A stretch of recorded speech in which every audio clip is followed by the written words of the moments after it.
Hallelujah. ನಾವೊಂದು ಚಿಕ್ಕದೊಂದು ಪ್ರಾರ್ಥನೆ ಮಾಡಿಕೊಳ್ಳೋಣ. ಓ ಸರ್ವಶಕ್ತನಾದ ದೇವರೇ, ನಿನಗೆ ವಂದನೆ ಸಲ್ಲಿಸ್ತೇವೆ. ಪರಿಶುದ್ಧನಾದ ದೇವರೇ, ನಿನಗೆ ವಂದನೆ ಸಲ್ಲಿಸ್ತೇವೆ ಸ್ವಾಮಿ. ನಾನು ಮತ್ತೊಬ್ಬ ಸಹಾಯಕನು ನಿಮಗೆ ಕೊಡ್ತೇನೆ ಅಂತ ವಾಗ್ದಾನ ಮಾಡಿದೆ ಕರ್ತನೆ. ಆ ಪರಿಶುದ್ಧ ಸಹಾಯಕನು ಈ ಕ್ಷಣದಲ್ಲಿಯೇ ನಮ್ಮ ಮಧ್ಯದಲ್ಲಿ ಇಳಿದು ಬರಬೇಕಾಗಿ ನಾವು ಪ್ರಾರ್ಥನೆ ಮಾಡ್ತೇವೆ.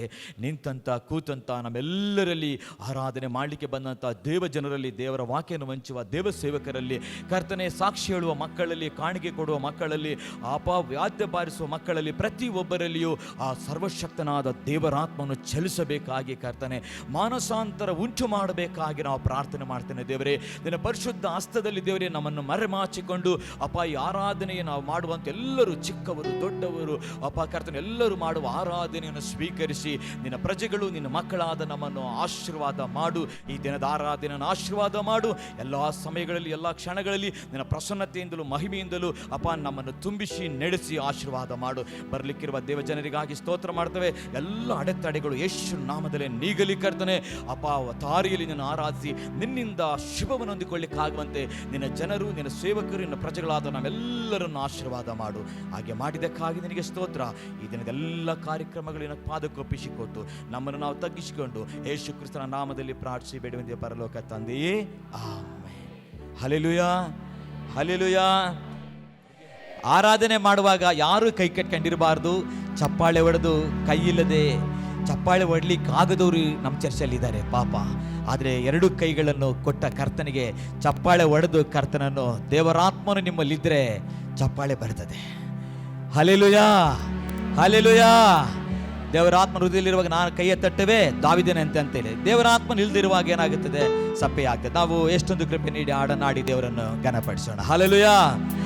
ಎಷ್ಟೊಂದು ಕೃಪೆಯನ್ನು ನೀಡಿರುವೆ, ಹೇಗೆ ನಾ ಸ್ತುತಿಸುವೆನು, ಇಂದು ಹೇಗೆ ನಾ ಸ್ತುತಿಸುವೆನು.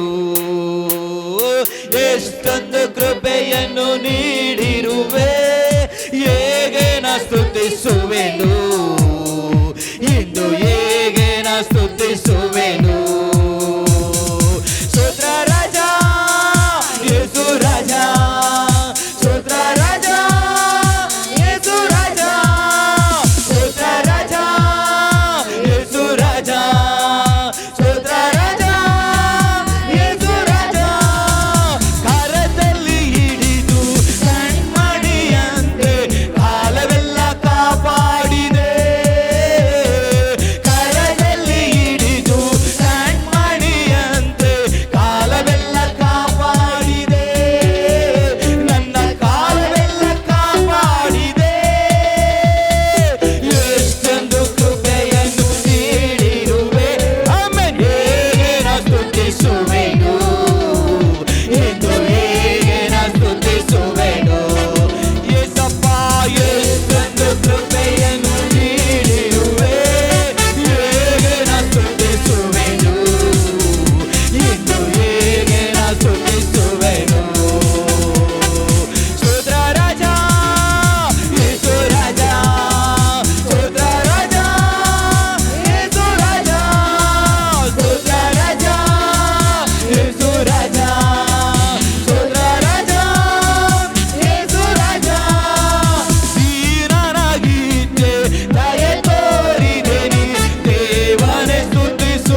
Hallelujah, hallelujah, hallelujah, hallelujah. Hallelujah, hallelujah, hallelujah, hallelujah. Hallelujah, hallelujah, hallelujah, hallelujah. ಆರಾಧನೆ ಆರಾಧನೆ ಆರಾಧನೆ ಆರಾಧನೆ. Amen amen. ಆರಾಧನೆ ಆರಾಧನೆ ಆರಾಧನೆ ಆರಾಧನೆ. ಆರಾಧನೆ ಆರಾಧನೆ ಆರಾಧನೆ ಆರಾಧನೆ. ಆರಾಧನೆ ಆರಾಧನೆ ಆರಾಧನೆ ಆರಾಧನೆ.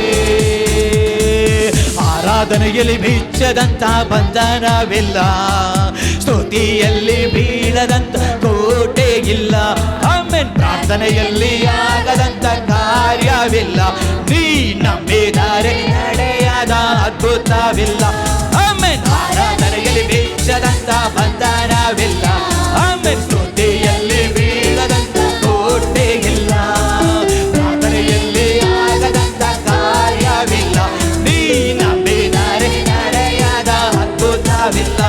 ಓ ಬೇಡಿದರೆ ದೊರೆಯುವುದು, ಹುಡುಕಿದರೆ ಸಿಕ್ಕುವುದು, ತಟ್ಟಿದರೆ ತೆರೆಯುವುದು, ಮುಚ್ಚಲ್ಪಟ್ಟ ಬಾಗಿಲು. ಬೇಡಿದರೆ ದೊರೆಯುವುದು, ಹುಡುಕಿದರೆ ಸಿಕ್ಕುವುದು, ತಟ್ಟಿದರೆ ತೆರೆಯುವುದು, ಮುಚ್ಚಲ್ಪಟ್ಟ ಬಾಗಿಲು. ಆರಾಧನೆಯಲ್ಲಿ ಬಿಚ್ಚದಂತ ಬಂಧನವಿಲ್ಲ, ಸ್ತುತಿಯಲ್ಲಿ ಬೀಳದಂತ ಕೋಟೆ ಇಲ್ಲ. ಆಮೆನ್. ಪ್ರಾರ್ಥನೆಯಲ್ಲಿ ಆಗದಂತ ಕಾರ್ಯವಿಲ್ಲ, ನೀ ನಂಬಿದರೆ ನಡೆಯದ ಅದ್ಭುತವಿಲ್ಲ. ಅನ್ನ ಕಣ್ಣೀರಿಂದ ಪ್ರಾರ್ಥಿಸಲು ಸಾಮುವೇಲು ಬಾಲಕನನ್ನು ಕೊಟ್ಟನು ದೇವ. ಓ ಅನ್ನ ಕಣ್ಣೀರಿಂದ ಪ್ರಾರ್ಥಿಸಲು ಸಾಮುವೇಲ ಬಾಲಕನನ್ನು ಕೊಟ್ಟನು ದೇವ. ಓ ಎಲಿಷನ ಶಿಷ್ಯನ ಸಾಲ ಭಾರವ ಆಮೆನ್ ಹೆಂಡೆಯಿಂದ ತೀರಿಸಿದ ಯೆಹೋವ ದೇವ. ಓ ಎಲಿಷನ ಶಿಷ್ಯನ ಸಾಲ ಭಾರವ ಎಣ್ಣೆಯಿಂದ ತೀರಿಸಿದ ಯೆಹೋವ ದೇವ. ಓ ಬೇಡಿದರೆ ದೊರೆಯುವುದು, ಹುಡುಕಿದರೆ ಸಿಕ್ಕುವುದು, ತಟ್ಟಿದರೆ ತೆರೆಯುವುದು, ಮುಚ್ಚಲ್ಪಟ್ಟ ಬಾಗಿಲು.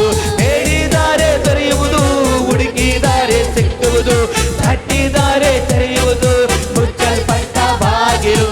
Hallelujah hallelujah. ಹೌದು ಕರ್ತನೆ, ನಿನ್ನ ರಕ್ತದಲ್ಲಿ ಜಯಪ್ಪ, ನಿನ್ನ ಹೆಸರಲ್ಲಿ ಜಯಪ್ಪ, ನಿನ್ನ ನಾಮದಲ್ಲಿ ಜಯ ಕರ್ತನೆ. ಓ ನಜರೇತಿನ ಯೇಸು ನಾಮದಲ್ಲಿ ಜಯ ಕರ್ತನೆ. ಓ ನಿನ್ನ ಕರ್ತನೆ ಪವಿತ್ರವಾದ ರಕ್ತ, ನಿಷ್ಕಳಂಕವಾದ ರಕ್ತ, ಯಜ್ಞದ ಕುರಿಯಾದ ಆತನ ರಕ್ತದಲ್ಲಿ ಯೇಸುವೇ ನಿನ್ನ ನಾಮದಲ್ಲಿ ಜಯ, ಯೇಸುವೇ ನಿನ್ನ ಹೆಸರಲ್ಲಿ ಜಯ, ಯೇಸುವೇ ದಾವೀದ ಕುಮಾರನೇ ನಮ್ಮನ್ನು ಕರುಣಿಸುವುದಕ್ಕಾಗಿ ನಿನಗೆ ಸ್ತೋತ್ರ.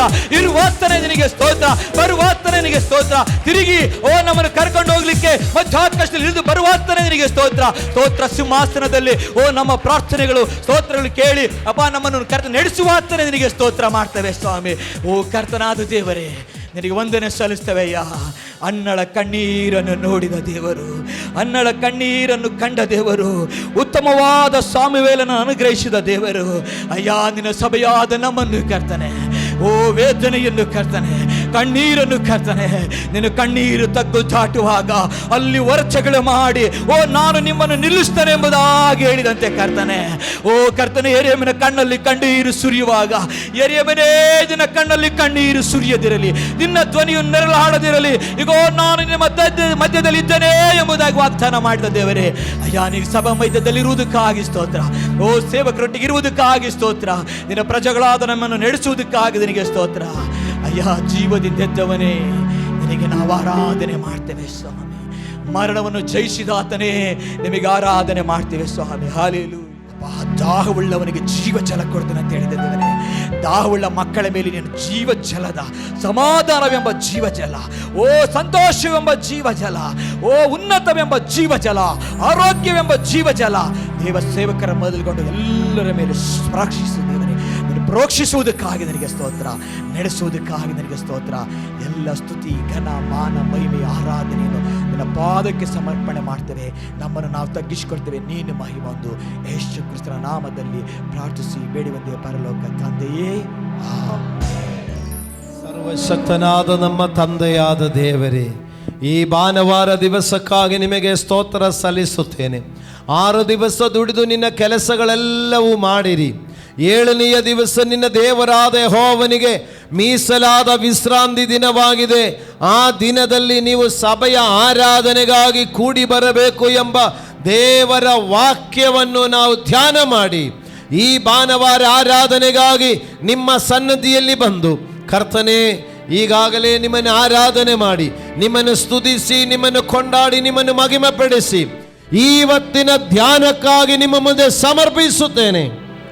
ಈ ದಿನಕ್ಕಾಗಿ ನೀವು ಕೊಟ್ಟ ವಾಕ್ಯವು, ಈ ದಿನಕ್ಕಾಗಿ ನೀವು ಕೊಟ್ಟ ಆಲೋಚನೆಗಳು, ಅದು ದೇವರೇ ನಿನ್ನ ನಾಮದ ಮಹಿಮೆಗಾಗಿ ನಾವದನ್ನು ಧ್ಯಾನಿಸಿ ಅರ್ಥ ಮಾಡಿ ನಿಮ್ಮೊಂದಿಗೆ ಜೀವಿಸುವ ಹಾಗೆ ನೀ ನಮಗೆ ಕೃಪೆ ನೀಡು ಕರ್ತನೆಯಿಂದ ಪ್ರಾರ್ಥಿಸುತ್ತೇನೆ. ದೇವರೇ, ಕೇಳುವಂದ ಮಕ್ಕಳಿಗೂ ಹೇಳುವಂದ ನಿನ್ನ ದಾಸನಾದ ನನಗೂ ಒಂದೇ ರೀತಿಯಾದ ಆತ್ಮನ ಅಭಿಷೇಕ ಉಂಟಾಗಲಿ. ಪವಿತ್ರಾತ್ಮನು ಚಲಿಸಲಿ. ದೇವರಾತ್ಮನೇ ಸಭೆಯಲ್ಲಿ ಆತ್ಮನ ಸಾನ್ನಿಧ್ಯ ಉಂಟಾಗಲಿ.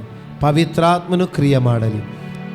ಗಮನ ಕೊಟ್ಟು ಕೇಳಲಿಕ್ಕೆ ಗಮನ ತಪ್ಪಿಸು ಬಂದ ಯಾವ ಅಂಧಕಾರ ಶಕ್ತಿಗಳ ಕ್ರಿಯೆಗಳಾಗಲಿ, ಯಾವ ದುರಾತ್ಮನ ಕಾರ್ಯಗಳಾಗಲಿ, ದೇವರೇ, ಮನುಷ್ಯರ ಆ ಮನಸ್ಸುಗಳನ್ನು ಮಂಗು ಮಾಡಿ ನಂಬಿಕೆ ಇಲ್ಲದವರ ಮನಸ್ಸು ಕೆಡಿಸು ಬಂದ ಆ ಅಶುದ್ಧನ ಕಾರ್ಯಗಳು ಯೇಸು ನಾಮದಲ್ಲಿ ನಿಷ್ಫಲವಾಗಿ ಹೋಗಲಿ, ನಿರ್ಮೂಲವಾಗಿ ಹೋಗಲಿ.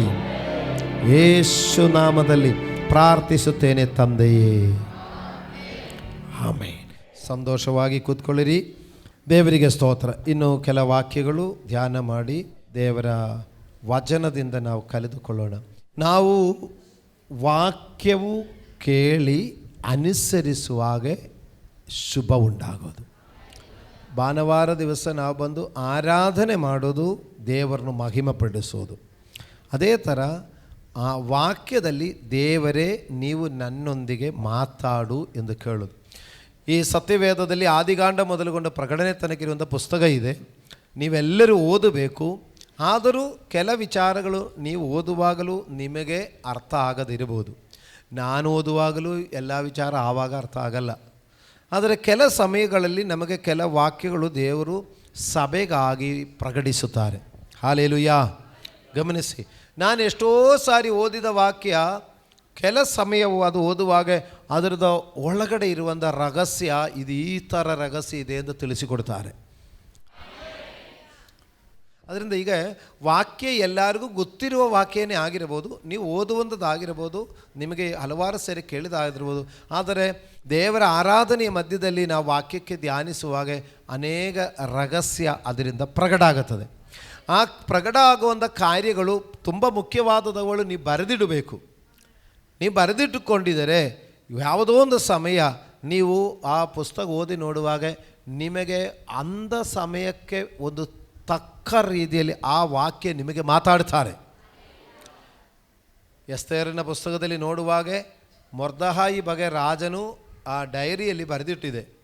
ಆದರೆ ಸಮಯ ಬರುವಾಗ ಮೊರ್ದೆಖಾಯಿಯ ಬಗ್ಗೆ ಬರೆದಿರುವ ಭಾಗ ದೇವರು ಕರೆಕ್ಟಾಗಿ ರಾಜನಿಗೆ ಪ್ರಕಟಿಸಿಕೊಟ್ಟಿದೆ. ಆವತ್ತು ಬರೆದಿಟ್ಟಿದ್ದರಿಂದ ಯಾವತ್ತೂ ಅದು ಉಪಯೋಗ ಆಯ್ತಂದೆ. ಆಮೇಲೆ ನಿಮ್ಗೆ ಉಪಯೋಗ ಆಗುತ್ತೆ. ಇವತ್ತಿನ ಧ್ಯಾನಕ್ಕಾಗಿ ನಾವು ಇಬ್ರಿಯ ಪತ್ರಿಕೆ 5ನೇ ಅಧ್ಯಾಯ 7ನಿಂದ 10 ತನಕ ವಾಕ್ಯ ಓದೋಣ.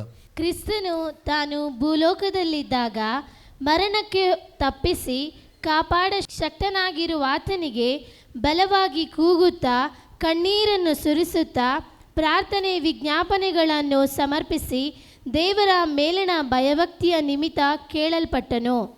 ಹೀಗೆ ಆತನು ಮಗನಾಗಿದ್ದರೂ ಅನುಭವಿಸಿದ ಬಾಧೆಗಳಿಂದಲೇ ವಿಧೇಯತೆಯನ್ನು ಕಲಿತುಕೊಂಡನು. ಇದಲ್ಲದೆ ಆತನು ಸಿದ್ಧಿಗೆ ಬಂದು ದೇವರಿಂದ ಮೆಲ್ಕಿಜೇದಕನ ತರಹದ ಮಹಾಯಾಜಕನೆನಿಸಿಕೊಂಡವನಾಗಿ ತನಗೆ ವಿಧೇಯನಾಗಿರುವವರೆಲ್ಲರಿಗೂ ನಿರಂತರವಾದ ರಕ್ಷಣೆಗೆ ಕಾರಣನಾದನು. ಹಲ್ಲೆಲೂಯಾ. ದೇವರಿಗೆ ಸ್ತೋತ್ರವಾಗಲಿ.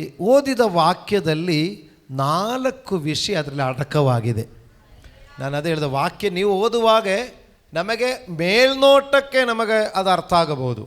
ವಾಕ್ಯ ಓದುವಾಗ ಮೇಲ್ನೋಟಕ್ಕೆ ಅದು ಹೌದು ವಾಕ್ಯ ಹಿಂಗೆ ಅರ್ಥ ಆಗುತ್ತೆ. ಆದರೆ ಅದನ್ನು ಮತ್ತು ಗಮನಿಸುವಾಗ ಅದರ ಒಳಗಡೆ ಇರುವಂಥ ವಿವರವನ್ನು ನಮಗೆ ಅರ್ಥ ಆಗುತ್ತದೆ. ಹಾಲೆಲೂಯಾ. ಹೀಗೆ ಎಬ್ರಿಯ ಪತ್ರಿಕೆ 5ನೇ ಅಧ್ಯಾಯದ 7ರಿಂದ 10 ತನಕಿರುವಂಥ ವಾಕ್ಯದಲ್ಲಿ 4 ವಿಷಯ ಅದರ ಒಳಗಡೆ ಅಡಕವಾಗಿದೆ. ಹಾಲೆಲೂಯಾ. ನಿಮಗೆ ಅದು ತಿಳ್ಕೊಳ್ಳಿಕ್ಕೆ ಇಷ್ಟ ಇದೆಯಾ? ಮೊದಲನೇ ವಿಷಯ ಏನೆಂದರೆ, ಯೇಸು ಸ್ವಾಮಿ ಬಹಳ ಬಲದಿಂದಲೂ ಕಣ್ಣೀರಿಂದಲೂ ಕೂಗಿ ಪ್ರಾರ್ಥಿಸಿದ್ದಾರೆ. ಯೇಸು ಸ್ವಾಮಿ ಪ್ರಾರ್ಥನೆ ಮಾಡಿದೆ ಯಾವಾಗಂದರೆ ಮರಣದಿಂದ ತಪ್ಪಿಸಲಿಕ್ಕಾಗಿ. ಯೇಸು ಕ್ರಿಸ್ತನು ಏನು ಮಾಡಿದ್ದಾರೆ? ಪ್ರಾರ್ಥನೆ. ಒಂದು ವಿಷಯ ಮುಗಿದೋಯ್ತು. ನಮಗೆ ಮರಣ ಥರ ಇರುವ ಕಷ್ಟ ಬಂದರೆ ನಾವೇನು ಮಾಡಬೇಕು?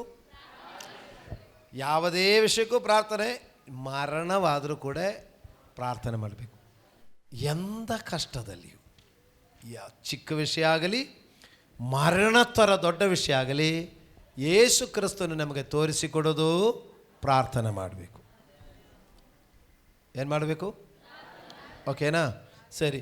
ನಿಮಗೇನೇ ವಿಷಯ ಇದ್ರು, ಮಕ್ಕಳಿಗೆ ಸ್ಕೂಲ್ಗೆ ಹೋಗಬೇಕು, ಶೂ ಬೇಕಾ ಹೊಸದು, ಇಲ್ಲ ಹಳೆ ಶೂ ಸಾಕಾ, ಇಲ್ಲ ಬ್ಯಾಗು ಹರಿದೋಯ್ತಾ, ಇಲ್ಲ ಚೆನ್ನಾಗಿದೆಯಾ, ಯಾರು ಅಪ್ಪ ಮನೆಗೆ ಜಗಳ ಮಾಡಬಾರ್ದು. ನೀನು ಶೂ ಕೊಡಿಸಿದ್ರೇ ಸ್ಕೂಲ್ಗೆ ಹೋಗೋದು, ಹಳೆ ಬ್ಯಾಗ್ ನಾನು ಹೋಗಲ್ಲ ಅಂದ ಅವರಿಗೆಲ್ಲ ಹೇಳ್ಬೇಕಾಗಿರೋದು. ದೇವ್ರಿಗೆ ಹೇಳಬೇಕು.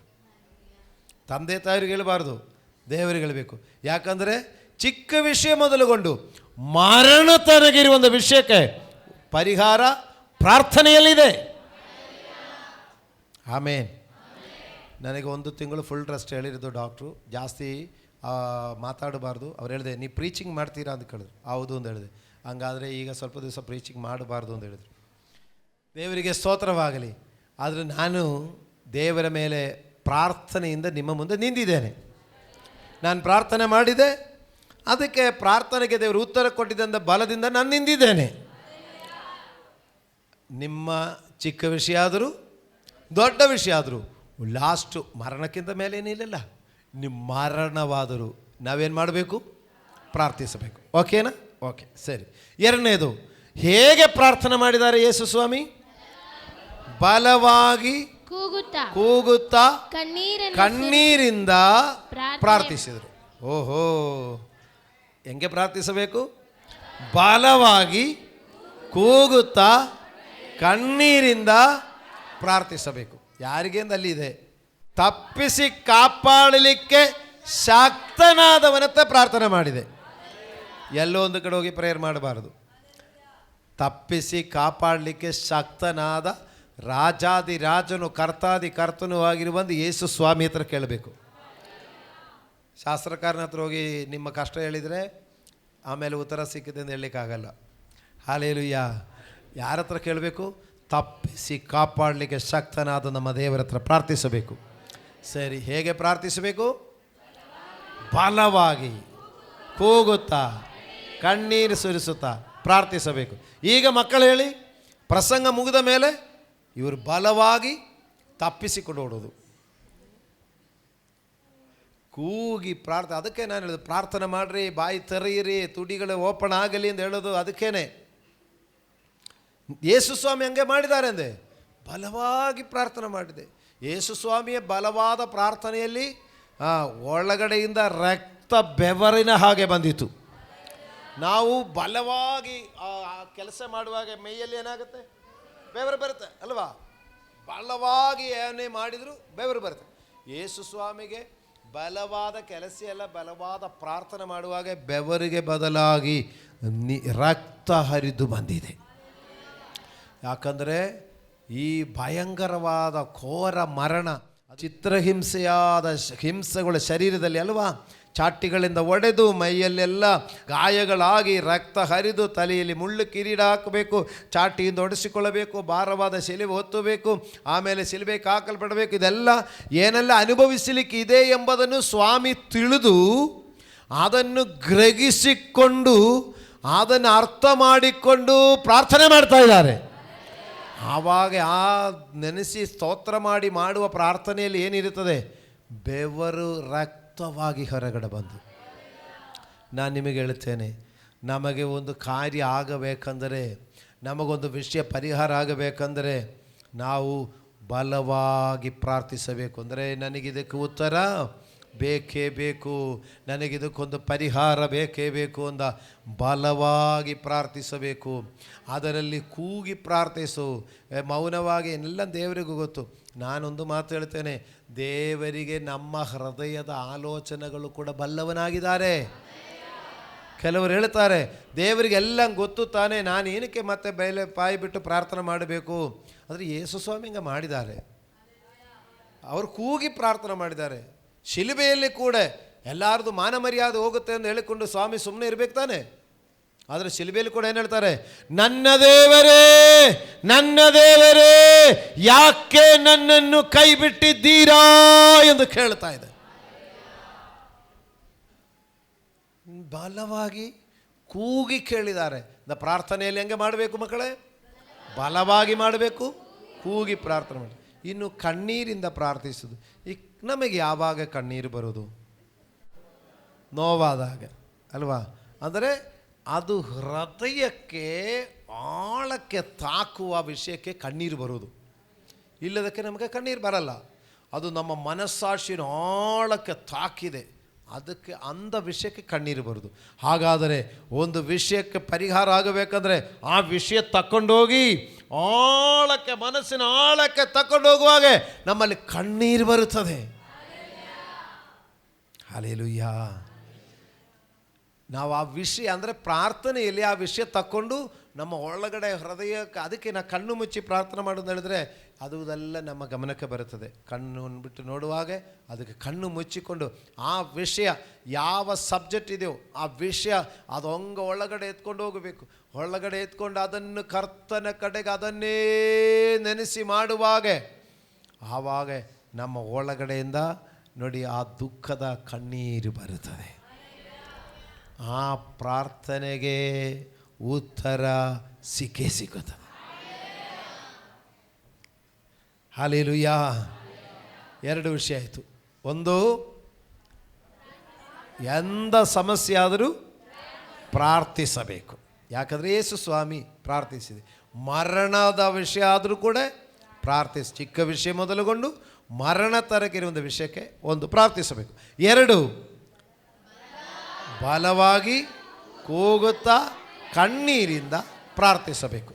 ಓಕೆ, ಸರಿ, ಎರಡು ವಿಷಯ ಆಯಿತು. ಆಮೇಲೆ ಮೂರನೇ ವಿಷಯ, ದೇವರ ಮೇಲಣ ಭಯಭಕ್ತಿಯ ನಿಮಿತ್ತ ಕೇಳಲ್ಪಟ್ಟನು. ಮೂರನೇ ವಿಷಯ, ಪ್ರಾರ್ಥನೆಗೆ ಉತ್ತರ ಸಿಗಿದು.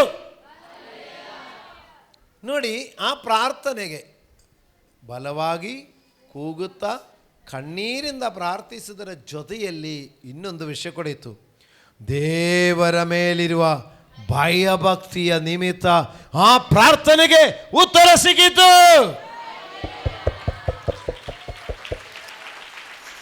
ಮರಣವ ವಿಷಯದ ಬಗ್ಗೆ ಇರುವಂತ ಪ್ರಾರ್ಥನೆಗೆ ಉತ್ತರ ಸಿಕ್ಕಿತು. ಹಾಗಾದರೆ ಇದು ಯೇಸು ಸ್ವಾಮಿ ಬಗ್ಗೆ ನಾವು ಹೋಲಿಸ್ತಾ ಇರೋದು. ಯೇಸು ಸ್ವಾಮಿಗೆ ಕಷ್ಟ ಬರುವಾಗ ಪ್ರಾರ್ಥನೆ ಮಾಡಿದರು, ನಮಗೂ ಕಷ್ಟ ಬಂದರೂ ಪ್ರಾರ್ಥಿಸಬೇಕು. ಯೇಸು ಸ್ವಾಮಿ ಬಲವಾಗಿ ಕೂಗುತ್ತಾ ಕಣ್ಣೀರಿಂದ ಪ್ರಾರ್ಥಿಸೋದು, ನಾವು ಬಲವಾಗಿ ಕೂಗುತ್ತಾ ಕಣ್ಣೀರಿಂದ ಪ್ರಾರ್ಥಿಸಬೇಕು. ಮೂರನೇದು, ಈ ಪ್ರಾರ್ಥನೆಯಲ್ಲಿ ಭಯಭಕ್ತಿ ನಿಮಿತ್ತ ಆ ಪ್ರಾರ್ಥನೆಗೆ ಉತ್ತರ ಸಿಕ್ಕಿತು. ಯೇಸು ಸ್ವಾಮಿಗೆ ಉತ್ತರ ಸಿಕ್ಕಿದರೆ ನಮಗೂ ಸಿಕ್ಕತ್ತೆ, ನಮಗೂ ಸಿಗುತ್ತೆ.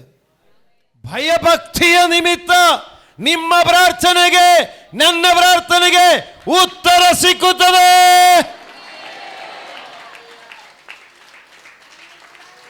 ಹಲ್ಲೆಲೂಯಾ. ನಮಗೆ ಶುಕ್ರವಾರ ನಾನು ಬಿದ್ದಿದ್ದೆ, ಶುಕ್ರವಾರ ಆಸ್ಪತ್ರೆಯಲ್ಲಿದ್ದೆ, ಇನ್ನು ಶನಿವಾರ ಇದೆ. ಆದರೆ ಸಿಸ್ಟರ್ ಹೇಳ್ತಾರೆ, ದೇವರೇ ಭಾನುವಾರ ದಿವಸ ನಾನು ಆಸ್ಪತ್ರೆಯಲ್ಲಿ ಇರಬಾರದು. ನಾವು ಸಭೆಯಲ್ಲಿ ಹೇಳೋದು, ನಾವು ಆಸ್ಪತ್ರೆಯಲ್ಲಿ ಇರುವವರೆಲ್ಲ ಅಡ್ಮಿಟ್ ಮಾಡೋರಲ್ಲ ಅಂತ ಹೇಳೋದು. ನಾನಂದು ಭಾನುವಾರ ಆಸ್ಪತ್ರೆಯಲ್ಲಿ ಇರೋದಿಲ್ಲ ಅಂತ. ಹಲ್ಲೆಲೂಯಾ. ನಾನು ಹೇಳಿದೆ ಡಾಕ್ಟ್ರಿಗೆ, ಆವತ್ತು ಆಸ್ಪತ್ರೆಗೆ ಇಲ್ಲಿ ಕತ್ತು ನರ ಇದಾಗಿದೆ, ಇದೆಲ್ಲ ಆಗಿದೆ, ನಾನು ಪೇಯ್ನಿಗೆ ನನ್ನ ಕಾಲು ಕೈ ಬರ್ತಾ ಇಲ್ಲ, ಅದಕ್ಕೆ ಶಕ್ತಿ ಬರಲಿಕ್ಕೆ ಒಂದು ಇಂಜೆಕ್ಷನ್ ಕೊಡಿ ಸರ್, ನಾನು ಹೋಗ್ಬಿಡ್ತೀನಿ. ದೊಡ್ಡ ಮೆಡಿಕಲ್ ಕಾಲೇಜ್ ಥರ ಇರೋದು ಆಸ್ಪತ್ರೆಯಲ್ಲಿ ಹೋಗಿ ನ್ಯೂರೋ ಸ್ಪೆಷಲಿಸ್ಟ್ ಡಾಕ್ಟ್ರ್ ಹತ್ರ ಹೋಗಿ ಹೇಳುವಾಗ ಅವ್ರು ನನ್ನನ್ನು ಸ್ವಲ್ಪ, ನಾನು ಮಲ್ಕೊಂಡಿರೋ ನನ್ನನ್ನು ಸ್ವಲ್ಪ ಹಿಂಗೆ ಗುರಾಯಿಸಿ ನೋಡಿಬಿಟ್ಟು, ನೀ ಇಂಜೆಕ್ಷನ್ ತಕ್ಕೊಂಡು ಹೋಗ್ಲಿಕ್ಕಾದ್ರೆ ಅಲ್ಲಿ ಕ್ಲಿನಿಕ್ಕಿಗೆ ಹೋಗ್ಬೇಕಾಯ್ತು, ಯಾಕೆ ಇಲ್ಲಿ ಬಂದೆ ಅಂತ ಕೇಳ್ತಾರೆ. ನಾವಿಲ್ಲಿ ಇಂಜೆಕ್ಷನ್ ಕೊಡಬೇಕಂದ್ರೆ ಫಸ್ಟು ಸ್ಕ್ಯಾನ್ ಮಾಡಬೇಕು, ಬ್ಲಡ್ ಟೆಸ್ಟ್ ನೋಡಬೇಕು, ಇಲ್ಲಿ ಏನಂದ ಹೇಳಿ ಗೊತ್ತಾಗಬೇಕು, ಏನಂದ ಗೊತ್ತಾಗಿ ಅದಕ್ಕೆ ಟ್ರೀಟ್ಮೆಂಟ್ ಕೊಡಬೇಕು. ಹಾಲೇಲುಯ್ಯ. ನಾನು ಬೆಳಗ್ಗೆಯಿಂದ ಸಾಯಂಕಾಲ ಗಂಟೆ ನೋಡೋದೇ ಸರಿಯಾಯಿತು. 2 ಟ್ರಿಪ್ಪು ಮಾತ್ರ ಹಾಕಿದೆ, 2 ಗ್ಲೂಕೋಸ್ ಮಾತ್ರ ಹಾಕಿದೆ, ಒಂದು ಇಂಜೆಕ್ಷನ್ ಬೇರೆ ಇಲ್ಲ. ಹಾಲೇಲುಯ್ಯ. ಸರಿ, ಸಾಯಂಕಾಲ ಆಯಿತು. ಸಾಯಂಕಾಲ ಆಗಿ ಒಂದು ರಿಪೋರ್ಟಲ್ಲಿ ಏನು ಕಾಣಿಸ್ತಾ ಇಲ್ಲ. ಆಮೇಲೆ ಮತ್ತೆ ಇನ್ನೊಂದು ರಿಪೋರ್ಟ್ ಬರಬೇಕು ಅಂದ್ರದ್ದು, ಇನ್ನೊಂದು ಸಾರಿ MRI ಸ್ಕ್ಯಾನ್ ಮಾಡಿದರು, ಅದರದ್ದು ರಿಪೋರ್ಟು ಬಂದಿರೋದು ಬೆಳಿಗ್ಗೆ. ಡಾಕ್ಟ್ರಿಗೆ ಕಳಿಸ್ಕೊಡ್ತೀನಿ, ಅವ್ರು ನೋಡಿಬಿಟ್ಟು ಏನು ಹೇಳಿದರೆ ಮೆಡಿಸಿನ್ ಕೊಡ್ತೀನಿ ಅಂದಿರೋದು. ಡಾಕ್ಟ್ರು ನೋಡಿಬಿಟ್ರು. ಆಮೇಲೆ ಬೆಳಿಗ್ಗೆ 11 ಗಂಟೆ ಬಂದು ಅವ್ರು ಹೇಳಿದರು, ರಿಪೋರ್ಟ್ ನೋಡಿದೆ, ನಿಮ್ಮ ಸಮಸ್ಯೆ ಗೊತ್ತಾಯಿತು. ಫಸ್ಟೇ ನಿಮ್ಮ ಕತ್ತಿಗೆ, ಮೊದಲಿಂದಲೇ ನಿಮ್ಮ ಕತ್ತಿಗೆ ಸ್ವಲ್ಪ ಏಟು ಬಿದ್ದಿದೆ, ಅಲ್ಲಿ ನರ ಡ್ಯಾಮೇಜ್ ಆಗಿದೆ. ಆದರೆ ಈಗ ಮತ್ತೆ ಮೊನ್ನೆ ಆಗುವಾಗ ಇನ್ನೂ ಸ್ವಲ್ಪ ಜಾಸ್ತಿ ಆಯಿತು, ಅದಕ್ಕೆ ತುಂಬ ಹುಷಾರಾಗಿರು, ಒಂದು ಟ್ಯಾಬ್ಲೆಟ್ ಕೊಡ್ತೇನೆ, ಸರಿ ಡಿಸ್ಚಾರ್ಜ್ ಆಗಬಹುದು. ಹಾಲೇಲೂಯಾ. ಆಮೇಲೆ ಎಷ್ಟು ಟ್ಯಾಬ್ಲೆಟ್ಸ್ ಕೊಟ್ಟು ಗೊತ್ತಾ? ಒಂದು ಗ್ಯಾಸ್ಟ್ರಿಕ್, ಒಂದು ಆಮೇಲೆ ಒಂದು ಕ್ಯಾಲ್ಸಿಯಂ ಮಾತ್ರೆ, ಒಂದು ಸ್ಟ್ರೆಂಗ್ತ್ ಬರಲಿಕ್ಕೆ, ಆಮೇಲೆ ಒಂದೇ ಒಂದು ಮಾತ್ರೆ ಈ ನರಗೆ, ಆ ವೀಕ್ ಆಗಿರೋ ನರ ಸ್ಟ್ರೆಂಗ್ತ್ ಆಗಲಿಕ್ಕೆ ಒಂದೇ ಒಂದು ಟ್ಯಾಬ್ಲೆಟು, ಇಷ್ಟೇ. ಹಾಲೇಲುಯ್ಯ.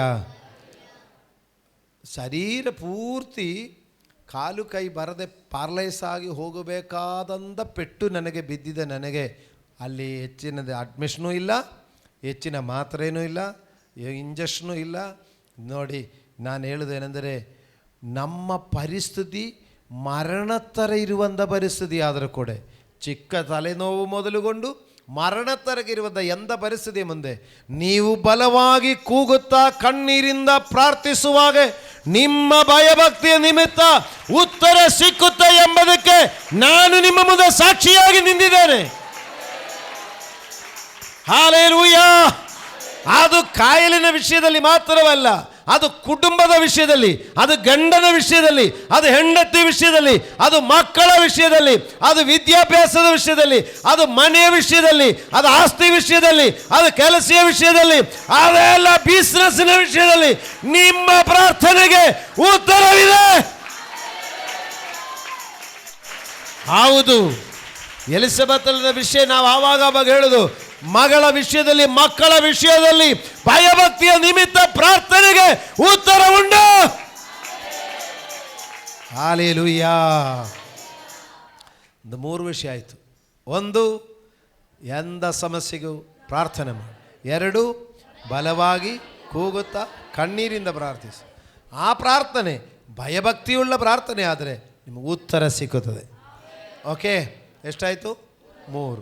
ಇನ್ನು ಹೇಳೋದು ತುಂಬ ಗಮನಿಸಬೇಕು. ಹೀಗೆ ಆತನು ಮಗನಾಗಿದ್ದರೂ ಅನುಭವಿಸಿದ ಬಾಧೆಗಳಿಂದಲೇ ವಿಧೇಯತೆಯನ್ನು ಕಲಿತುಕೊಂಡನು. ಓಹೋ, ಎಂದ ಉತ್ತರ ಸಿಕ್ಕಿದೆ. ಇಷ್ಟು ತನಕ ಹೇಳುವಾಗ ನಮಗೆ ಗೊತ್ತಿರೋ ವಿಚಾರ, ಯೇಸು ಸ್ವಾಮಿಗೆ ಶಿಲುಬೆಯ ಮರಣ ಬಂದಿದ್ದು, ಯೇಸು ಸ್ವಾಮಿಗೆ ಚಿತ್ರಹಿಂಸೆ ಆಗಿರೋದು, ಅದಕ್ಕೆ ಯೇಸು ಸ್ವಾಮಿ ಪ್ರಾರ್ಥನೆ ಮಾಡಿರೋದು, ಪ್ರಾರ್ಥನೆಗೆ ಉತ್ತರ ಸಿಕ್ಕಿದೆ ಎಂದು ಹೇಳಿದರು. ಆದರೆ ಎಂದ ಉತ್ತರ ಸಿಕ್ಕಿತು? ಯೇಸು ಸ್ವಾಮಿಯ ಪ್ರಾರ್ಥನೆಗೆ ಉತ್ತರ ಸಿಕ್ಕಿದೆ ಎಂದು ಅಲ್ಲಿ ಬರೆದಿದೆ. ಆದರೆ ಯೇಸು ಸ್ವಾಮಿ ಪ್ರಾರ್ಥನೆ ಮಾಡಿದೆನು, ತಂದೆಯೇ ನಿಮ್ಮ ಚಿತ್ತವಾಗಿದ್ದರೆ ಈ ಪಾತ್ರೆ ನನ್ನಿಂದ ತೊಲಗಿಸು. ತಂದೆಯೇ ನಿಮ್ಮ ಚಿತ್ತವಾದರೆ ಈ ಘೋರ ಮರಣದಿಂದ ನನ್ನನ್ನು ಬಿಡಿಸು. ಈ ಪ್ರಾರ್ಥನೆಗೆ ಉತ್ತರ ಸಿಕ್ಕಿದೆ ಎಂದು ಪವಿತ್ರಾತ್ಮನ ಮೂಲಕ ಬರೆದಿದೆ. ಆದರೆ ಮರಣ ತಪ್ಪಿತ? ಹಿಂಸೆ ತಪ್ಪಿತ? ಕಷ್ಟ ತಪ್ಪಿತ? ಏನಪ್ಪ ಸುಳ್ಳು ಹೇಳ್ತಾ ಇದೆಯಾ? ಈಗ ಉತ್ತರ ಸಿಕ್ಕಿದೆ ಎಂದು ಹೇಳ್ತಾರೆ. ನೋಡಿದರೆ ಕಷ್ಟ ಏನೂ ತಪ್ಪಿಲ್ಲ, ನೋವು ತಪ್ಪಿಲ್ಲ, ಮರಣ ಏನೂ ತಪ್ಪಿಲ್ಲ. ಮತ್ತು ಇದೆಂದ ಉತ್ತರ? ಈ ಕಷ್ಟಗಳ ಮಧ್ಯದಲ್ಲಿಯೂ ಒಂದು ಕಾರ್ಯ ತಂದೆಯಾದ ದೇವರು ಉದ್ದೇಶಿಸಿತ್ತು. ಅದು ಕುಮಾರನು ವಿಧೇಯತ್ವವನ್ನು ಕಲಿತುಕೊಳ್ಳಬೇಕೆಂಬುದನ್ನು. ಆದರೆ ನಾನು ಮತ್ತು ನೀವು ಮಾಡುವ ಪ್ರತಿಯೊಂದು ಪ್ರಾರ್ಥನೆಗೆ ಉತ್ತರ ಇದೆ. ಕೆಲ ಉತ್ತರಗಳು ವಿಧೇಯತ್ವವನ್ನು ಕಲಿತುಕೊಳ್ಳುವ ತನಕ ಸ್ವಲ್ಪ ಸಗಿಸಿಕೊಳ್ಳ್ರಿ ಎಂದಿರ್ಬೋದು. ವಿಧೇಯತ್ವವನ್ನು ಕಲಿತುಕೊಳ್ಳುವ ತನಕ ಸ್ವಲ್ಪ ಕಾಲ ಇದನ್ನು ಅನುಭವಿಸಿರಿ ಎಂಬುದು ಇರಬಹುದು. ಈ ವಾಕ್ಯ ಈ ರೀತಿಯಲ್ಲಿ ಹೇಳಿದರೆ ಯಾವ ಸಭೆಯವರು ಒಪ್ಪಲ್ಲ. ಅಲ್ಲಿ ಎಲ್ಲ ರೈಟ್ ನಾವು ಬಿಡುಗಡೆ ಆಗ್ತಾ ಇದೆ. ಎಂದಂದ ಪಾಸ್ಗಳು ಇಲ್ಲಿಗೆ ಬರ್ತಾ ಇದ್ದಾರೆ. ಅವರೆಲ್ಲ ಬಂದು ಏನು ಅಲ್ಲಿ ಹಂಗೆ ಇದು ಮಾಡ್ತಾ ಇದ್ದಾರೆ. ಇವರು ಬಂದು ಉಪವಾಸ ಪ್ರೇಯರ್ ಮಾಡು, ರಾತ್ರಿ ಪ್ರೇಯರ್ ಮಾಡು, ಧ್ಯಾನ ಕೂಟಕ್ಕಪ್ಪ ಎಲ್ಲ ಮಾಡಿಬಿಟ್ಟು ಲಾಸ್ಟು ಸಹಿಸ್ಕೊಂಡಿರ್ತಾರೆ. ಇವರೆಂದ ಪಾಸ್ಟ್ರು, ಇವರೆಂದ ಪಾಸ್ಟ್ರು. ಅದೇ ಪಾಸ್ಟ್ರೇನೇ ಈ ವಿಧೇಯತ್ವವನ್ನು ಅನುಭವಿಸಿಕೊಂಡೇ ಬಂದು ನಿಂದು ಮಾತಾಡಿರೋದು. கஷ்டங்கள் சாரமில்லா, கண்ணுநீர் சாரமில்லா, கஷ்டங்கள் சாரமில்லா, ಹೇಳು ಕಣ್ಣುನೀರ್ ಸಾರಮಿಲ್ಲ, ನಿತ್ಯ ತೇಜಸ್ಸಿನ್ ഘനമോർത്തിടുമ്പോൾ ನೋಡಿ നേരത്തേക്കുള്ള ಕಷ್ಟങ്ങൾ ಸಾರಮಿಲ್ಲ. ಇದು ದೇವರ ವಾಕ್ಯ. ಕೊರಿಂಥಿಯ ಪತ್ರದಲ್ಲಿ ಪೌಲಪೋಸ್ತಲನು ಹೇಳ್ತಾನೆ, ನಿತ್ಯಕಾಲ ಇರುವಂತ ಮಹಿಮಾ ಪದವಿಯನ್ನು ಆಲೋಚಿಸಿದರೆ ಈಗಿನ ಕಾಲದ ಕಷ್ಟಗಳು ಅಲ್ಪವೇ ಸರಿ. Hello, hallelujah. ಪ್ರಿಯ ಮಕ್ಕಳೇ, ಇದು ನೀವು ತಿಳ್ಕೊಂಡಿದರೆ ನೀವು ಸೋತೋಗಲ್ಲ. ಅದಕ್ಕೆ ಈ ಪಾಸ್ಟ್ರು ಈ ಸಿಸ್ಟ್ರು ಬಿದ್ದರು ಮತ್ತೆ ಎದ್ದು ಬರುವುದು, ಮಲ್ಕೊಂಡು ಹೇಳಿದ್ರು ಎದ್ದು ಬರೋದು, ಕೂತ್ಕೊಳ್ಳಿ ಅಂತ ಹೇಳಿದ್ರು ಎದ್ದು ಬರೋದು. ಇಲ್ಲಿದ್ದೀರಾ? ಬಿಡುಗಡೆ ಮಾತ್ರ ಅಲ್ಲ ಮಕ್ಕಳೇ, ಇದರಲ್ಲಿ ದೇವರಿಗೆ ಉದ್ದೇಶ. ನಾನು ಇವತ್ತುವರೆಗೂ ನಾನು ನಿಮಗೆ ಹೇಳ್ತೀನಿ, ಇವತ್ತುವರೆ ಈ ದಿವಸ ತನಕ ನಾನು ಯಾಕೆ ದೇವರೇ ನನಗೆ ಕಷ್ಟ ಕೊಟ್ಟಿದೆ ಅಂತ ಕೇಳಿಲ್ಲ. ಸುಳ್ಳಲ್ಲ. ನನಗೂ ಕೋಪನೂ ಬರುತ್ತದೆ, ಬೇಜಾರು ಆಗುತ್ತೆ. ನೋಡಿ, ಈ ಥರ ಕಾರ್ಯಗಳು ನನಗೆ ಬರುತ್ತದೆ. ಆದರೆ ನನಗೆ ಏನೋ ಕಾಯಿಲೆ ಕಷ್ಟ ಬಂದರೆ ನಾನು ಯಾಕೆ ಎಂದು ಕೇಳಲ್ಲ. ಇದರಲ್ಲಿ ಯಾವುದೋ ಒಂದು ಉದ್ದೇಶ ಇರುತ್ತದೆ. ದೇವರನ್ನು ಪ್ರೀತಿಸುವವರಿಗೆ, ದೇವರದ ಸಂಕಲ್ಪದ ಮೇರೆಗೆ ಕರೆಯಲ್ಪಟ್ಟವರಿಗೆ ಎಲ್ಲವೂ ಅನುಕೂಲವಾಗುತ್ತದೆ. ನಾನು ದೇವರನ್ನು ಪ್ರೀತಿಸ್ತಾ ಇದ್ದೀನಿ.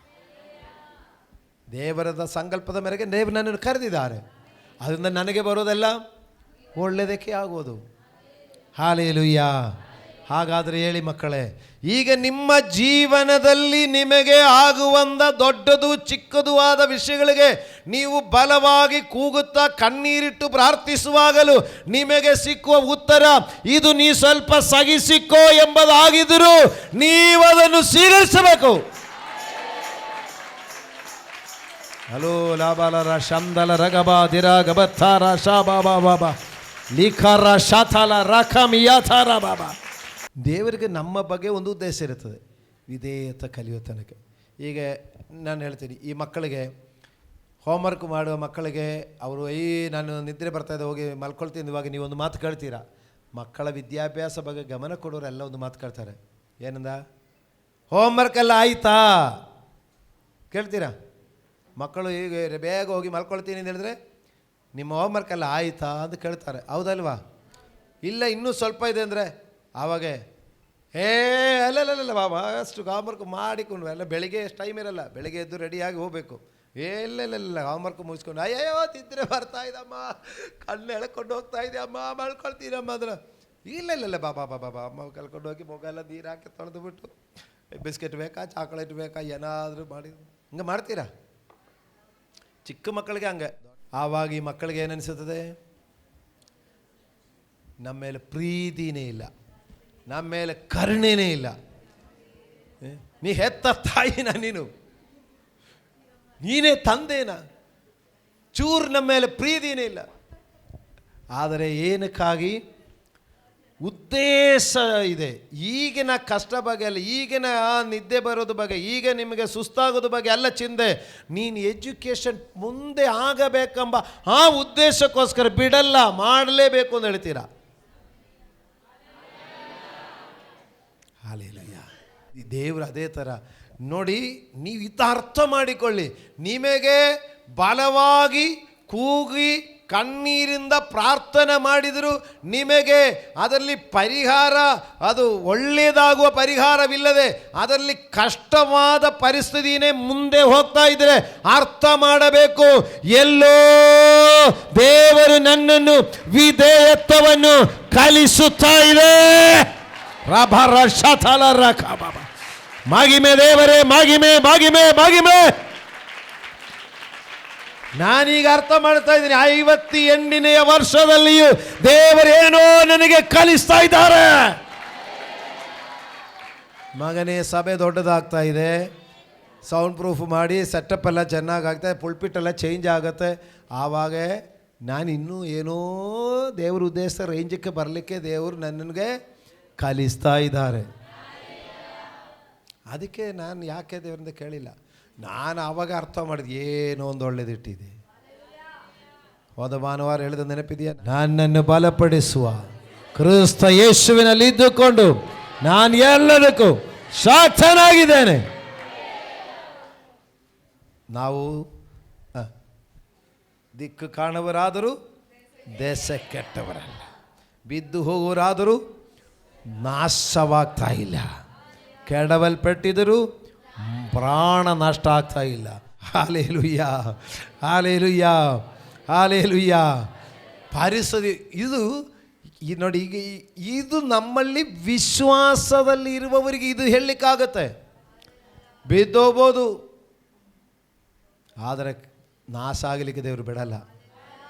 ನಿಮ್ಮ ಬಿಸ್ನೆಸ್ಸಲ್ಲಿ ಒಂದು ಸಮಯ ಸೋಲು ಬರುವಾಗ ನೀವು ಹೇಳಬೇಕು, ಎಲ್ಲಿ ದೇವರೇ ನಾನು ಇಷ್ಟೆಲ್ಲ ಮಾಡಿ ನನಗೆ ಕಷ್ಟ ಯಾಕೆ ಕೊಡು ಕೇಳಬೇಡ, ಇದರಲ್ಲಿ ಏನೋ ಒಂದು ಕಲಿಸಿಬಿಟ್ಟು ನಿಮಗೆ ಪ್ರಮೋಷನ್ ಕೊಡಲಿಕ್ಕಿದೆ. ಹಾಲೆಲೂಯ. ಈ ಮಕ್ಕಳು ಕೆಲವರು ಅದೆಲ್ಲ ಕಲಿತಿದ್ದಾರೆ. ಅವರು ತಿಳ್ಕೊಂಡಿದ್ದಕ್ಕೆ ಅವ್ರು ನೋಡಿ 25,000 ರೂಪಾಯಿಗೆ ಕೋರಮಂಗಲ ಗಂಡೆ ಗಾಡಿ ಓಡಿಸ್ಕೊಂಡು ಹೋಗೋದು. ನಿಜವಾಗಿ ಹೇಳ್ತೀನಿ, ನಾನು ಈ ಗುರುರೆಡ್ಡಿ ಬಗ್ಗೆ ತುಂಬ ಪ್ರಾರ್ಥನೆ ಮಾಡ್ತಿದ್ದೆ. ನಮ್ಮ ಸಭೆಯಲ್ಲಿ ಜಾಸ್ತಿ ದೂರ ಬೈಕ್ ಓಡಿಸ್ಕೊಂಡು ಕೆಲಸಕ್ಕೆ ಹೋಗೋದು ಅವರು ಅಂತ ಹೇಳ್ಬಿಟ್ಟು ನಾನು ಪ್ರೇಯರ್ ಮಾಡಿದೆ ಮಕ್ಕಳಿಗಾಗಿ.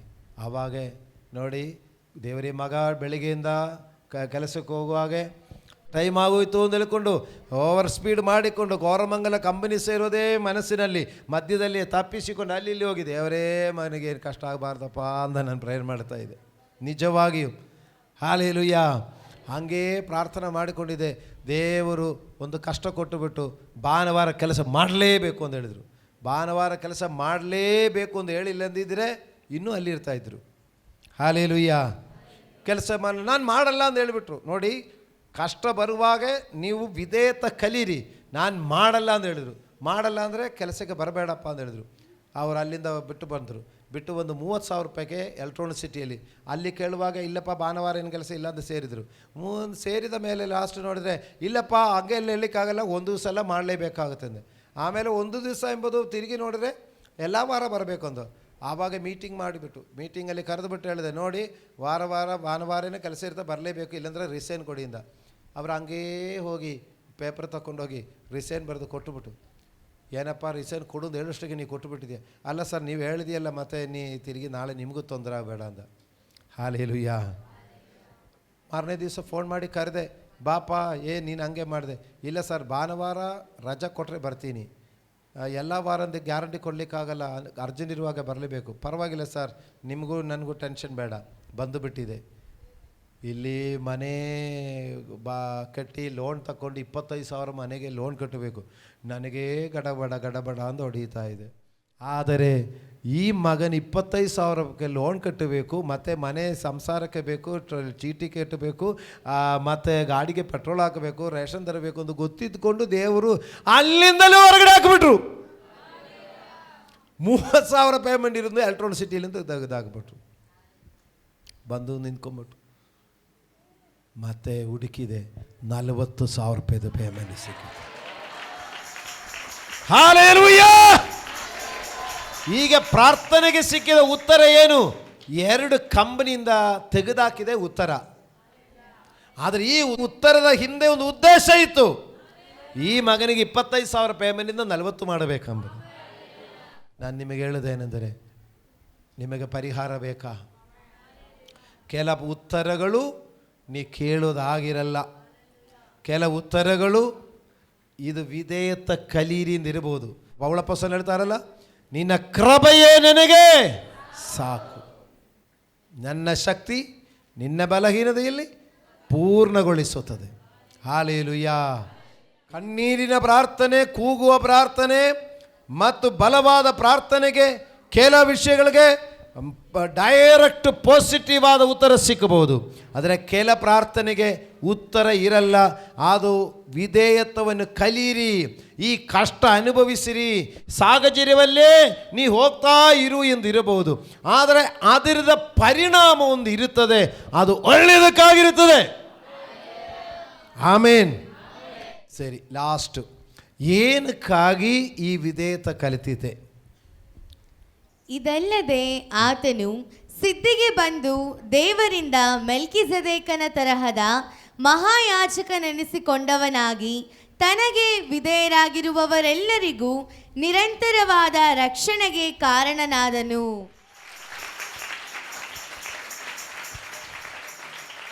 ವಿಧೇಯರಾಗುವ ಕೆಲರಿಗಲ್ಲ, ವಿಧೇಯರಾಗುವ ಎಲ್ಲರಿಗೂ ಏನು ಸಿಕ್ಕಿತು? ನಿರಂತರವಾದ ರಕ್ಷಣೆ. ಭಾನುವಾರ ಒಂದು ದಿವಸಕ್ಕಲ್ಲ, ಒಂದು ತಿಂಗಳಿಗಲ್ಲ, ಕೆಲವೇ ವರ್ಷಕ್ಕೂ ಅಲ್ಲ, ನಿರಂತರವಾದ ರಕ್ಷಣೆಗೆ ಕಾರಣನಾದರು. ಹಲೋ, ಯೇಸು ಸ್ವಾಮಿಗೆ ಪ್ರಾರ್ಥನೆಗೆ ಆ ಹಿಂಸೆಗಳು, ಘೋರ ಮರಣಗಳು ನನ್ನಿಂದ ತಪ್ಪಿಸು ಅಂತ ಹೇಳುವಾಗ ತಪ್ಪಿಸಿ ಕೊಟ್ಟಿಲ್ಲ. ಇದು ನೀ ಅನುಭವಿಸು, ಇದರಲ್ಲಿ ವಿಧೇಯತ ಕಲಿ ಅಂತೇಳಿ ದೇವರು ಬಿಟ್ಟು ಕೊಟ್ಟಿದ್ದರು. ತಂದೆಯಾದ ದೇವರು ಯೇಸುವನ್ನು ಹಿಂಸೆಗಳಿಗೂ, ಕಷ್ಟಗಳಿಗೂ, ವೇದನೆಗೂ, ಮರಣಕ್ಕೂ ಬಿಟ್ಟು ಕೊಟ್ಟದರಿಂದ ಯೇಸು ತಂದೆಯೇ, ನನ್ನ ಚಿತ್ತವಲ್ಲ ನಿನ್ನ ಚಿತ್ತ ನೆರವೇರಲಿ ಎಂದು ಒಪ್ಪಿಸಿ ಕೊಟ್ಟದರಿಂದ ಈಗ ಯೇಸುವಿನ ಬಳಿಯಲ್ಲಿ ಯಾರು ಬರ್ತಾರೋ ಅವರೆಲ್ಲರಿಗೂ ಬಿಡುಗಡೆ. ಸ್ತೋತ್ರ ಮಾಡು, ಸ್ತೋತ್ರ ಮಾಡು. ಹಾಲೆಲೂಯಾ. ಈಗ ಅದರದ ಆನ್ಸರ್ ಏನೆಂದು ಗೊತ್ತಾ? ಮಗನೇ, ಮಗಳೇ, ನಿನ್ನಲ್ಲಿ ಕೆಲ ಸಂಗಡ ಕೊಟ್ಟು, ನಿನ್ನಲ್ಲಿ ಸ್ವಲ್ಪ ಕಷ್ಟ ಕೊಟ್ಟು, ನಿನ್ನಲ್ಲಿ ಕೆಲ ವೇದನೆಗಳು ಕೊಟ್ಟು, ನೀ ಅದನ್ನು ಅನುಭವಿಸಿ, ನೀ ಅದರಿಂದ ಪಾಠ ಕಲಿದ ಮೇಲೆ ನಿನ್ನ ಮೂಲಕ ಎಷ್ಟೋ ಜನರಿಗೆ ಬಿಡುಗಡೆ ಕೊಡಲಿಕ್ಕಿದೆ.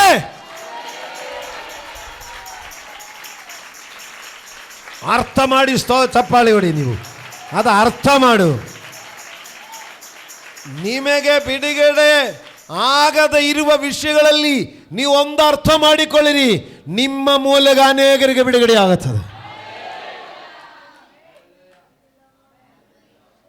ಅರ್ಥ ಆಯ್ತಾ? ಏನಕ್ಕೆ ನೀವು ಈಗ ಯಾವುದಾದರೂ ವಿಷಯಗಳ ಕಷ್ಟಗಳ ಬಗ್ಗೆ ನೀವು ತಿಳ್ಕೊಳ್ಳೋದಾದರೆ ನಿಮಗೆ ಅದು ಕಷ್ಟ ಆಗಬಹುದು, ನಿಮಗೆ ಅದು ಸಮಸ್ಯೆ ಆಗಬಹುದು. ಆದರೆ ನೀವು ಅದರಲ್ಲಿ ಅನುಭವ ಸಿದ್ಧಿಗೆ ಬಂದ ಮೇಲೆ ನಿಮ್ಮ ಮೂಲಕ ಅನೇಕ ಜನರಿಗೆ ಬಿಡುಗಡೆ ಆಗುತ್ತೆ. ಈಗ ನೀವು ಒಂದು ಪೊಸಿಷನ್ಗೆ ಬಂದ ಥರ ಆಗುತ್ತದೆ. ಈಗ ಹೇಳಿ, ಕಷ್ಟಗಳು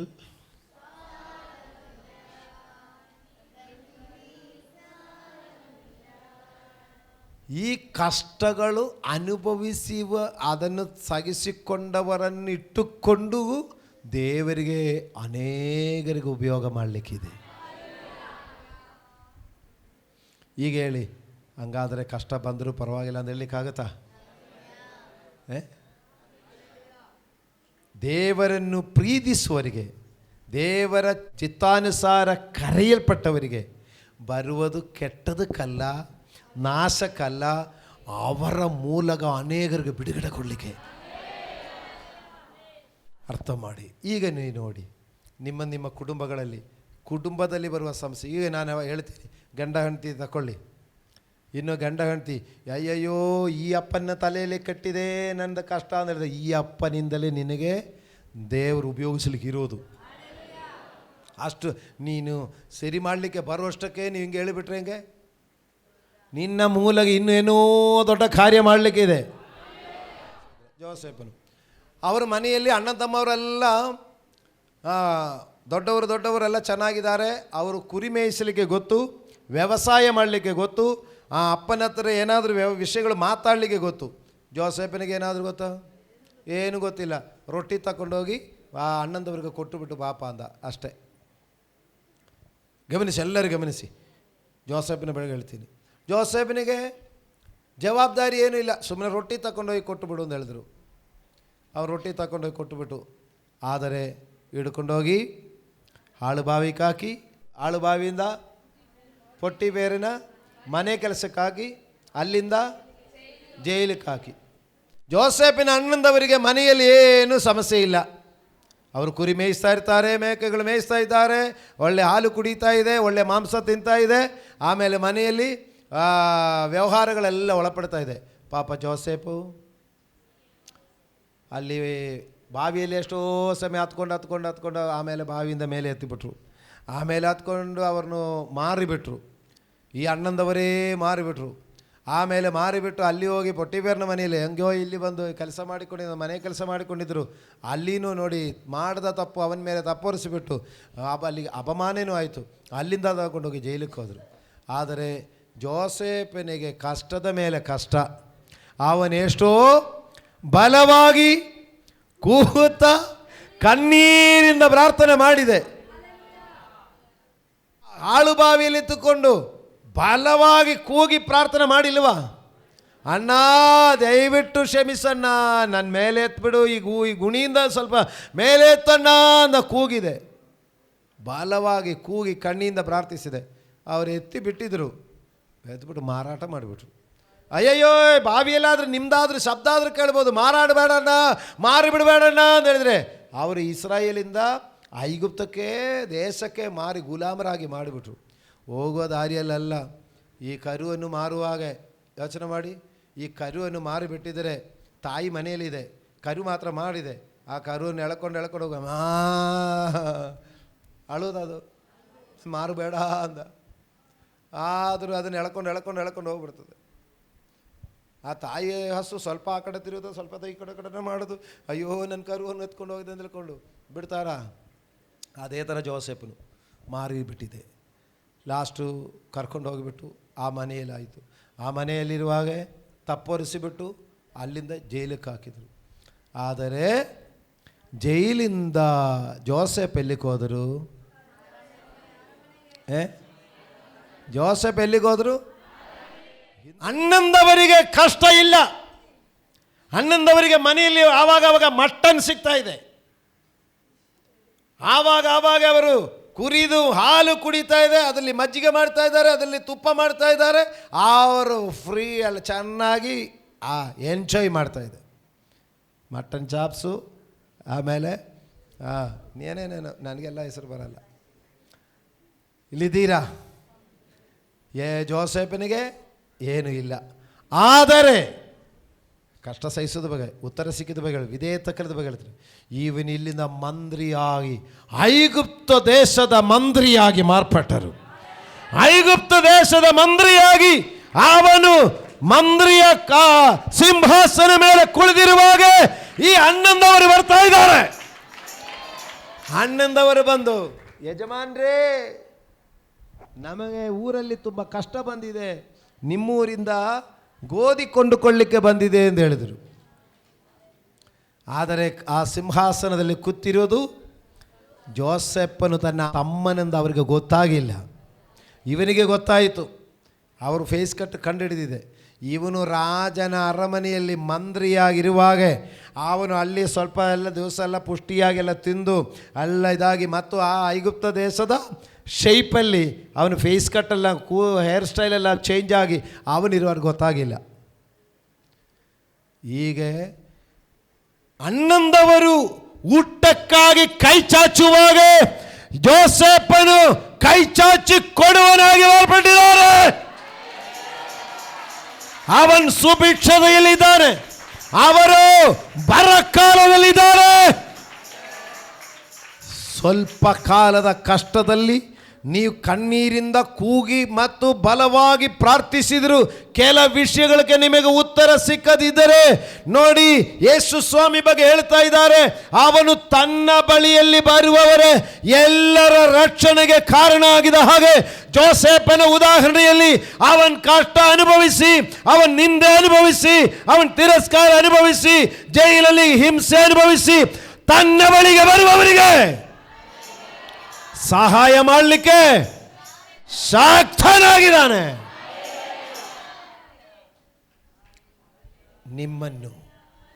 ನಿಮ್ಮನ್ನು ಕೆಲವು ಪ್ರಾರ್ಥನೆಗೆ ಉತ್ತರ ಇಲ್ಲ, ಕೆಲ ಪ್ರಾರ್ಥನೆಗೆ ಉತ್ತರ ಇಲ್ಲ ಅಂದರೆ ಇಲ್ಲಿ ಉತ್ತರ ಸಿಕ್ಕಿದ ಉತ್ತರ ವಿಧೇಯತ್ವ ಎಂಬ ಉತ್ತರ, ಪರಿಹಾರ ಎಂಬ ಉತ್ತರವಲ್ಲ.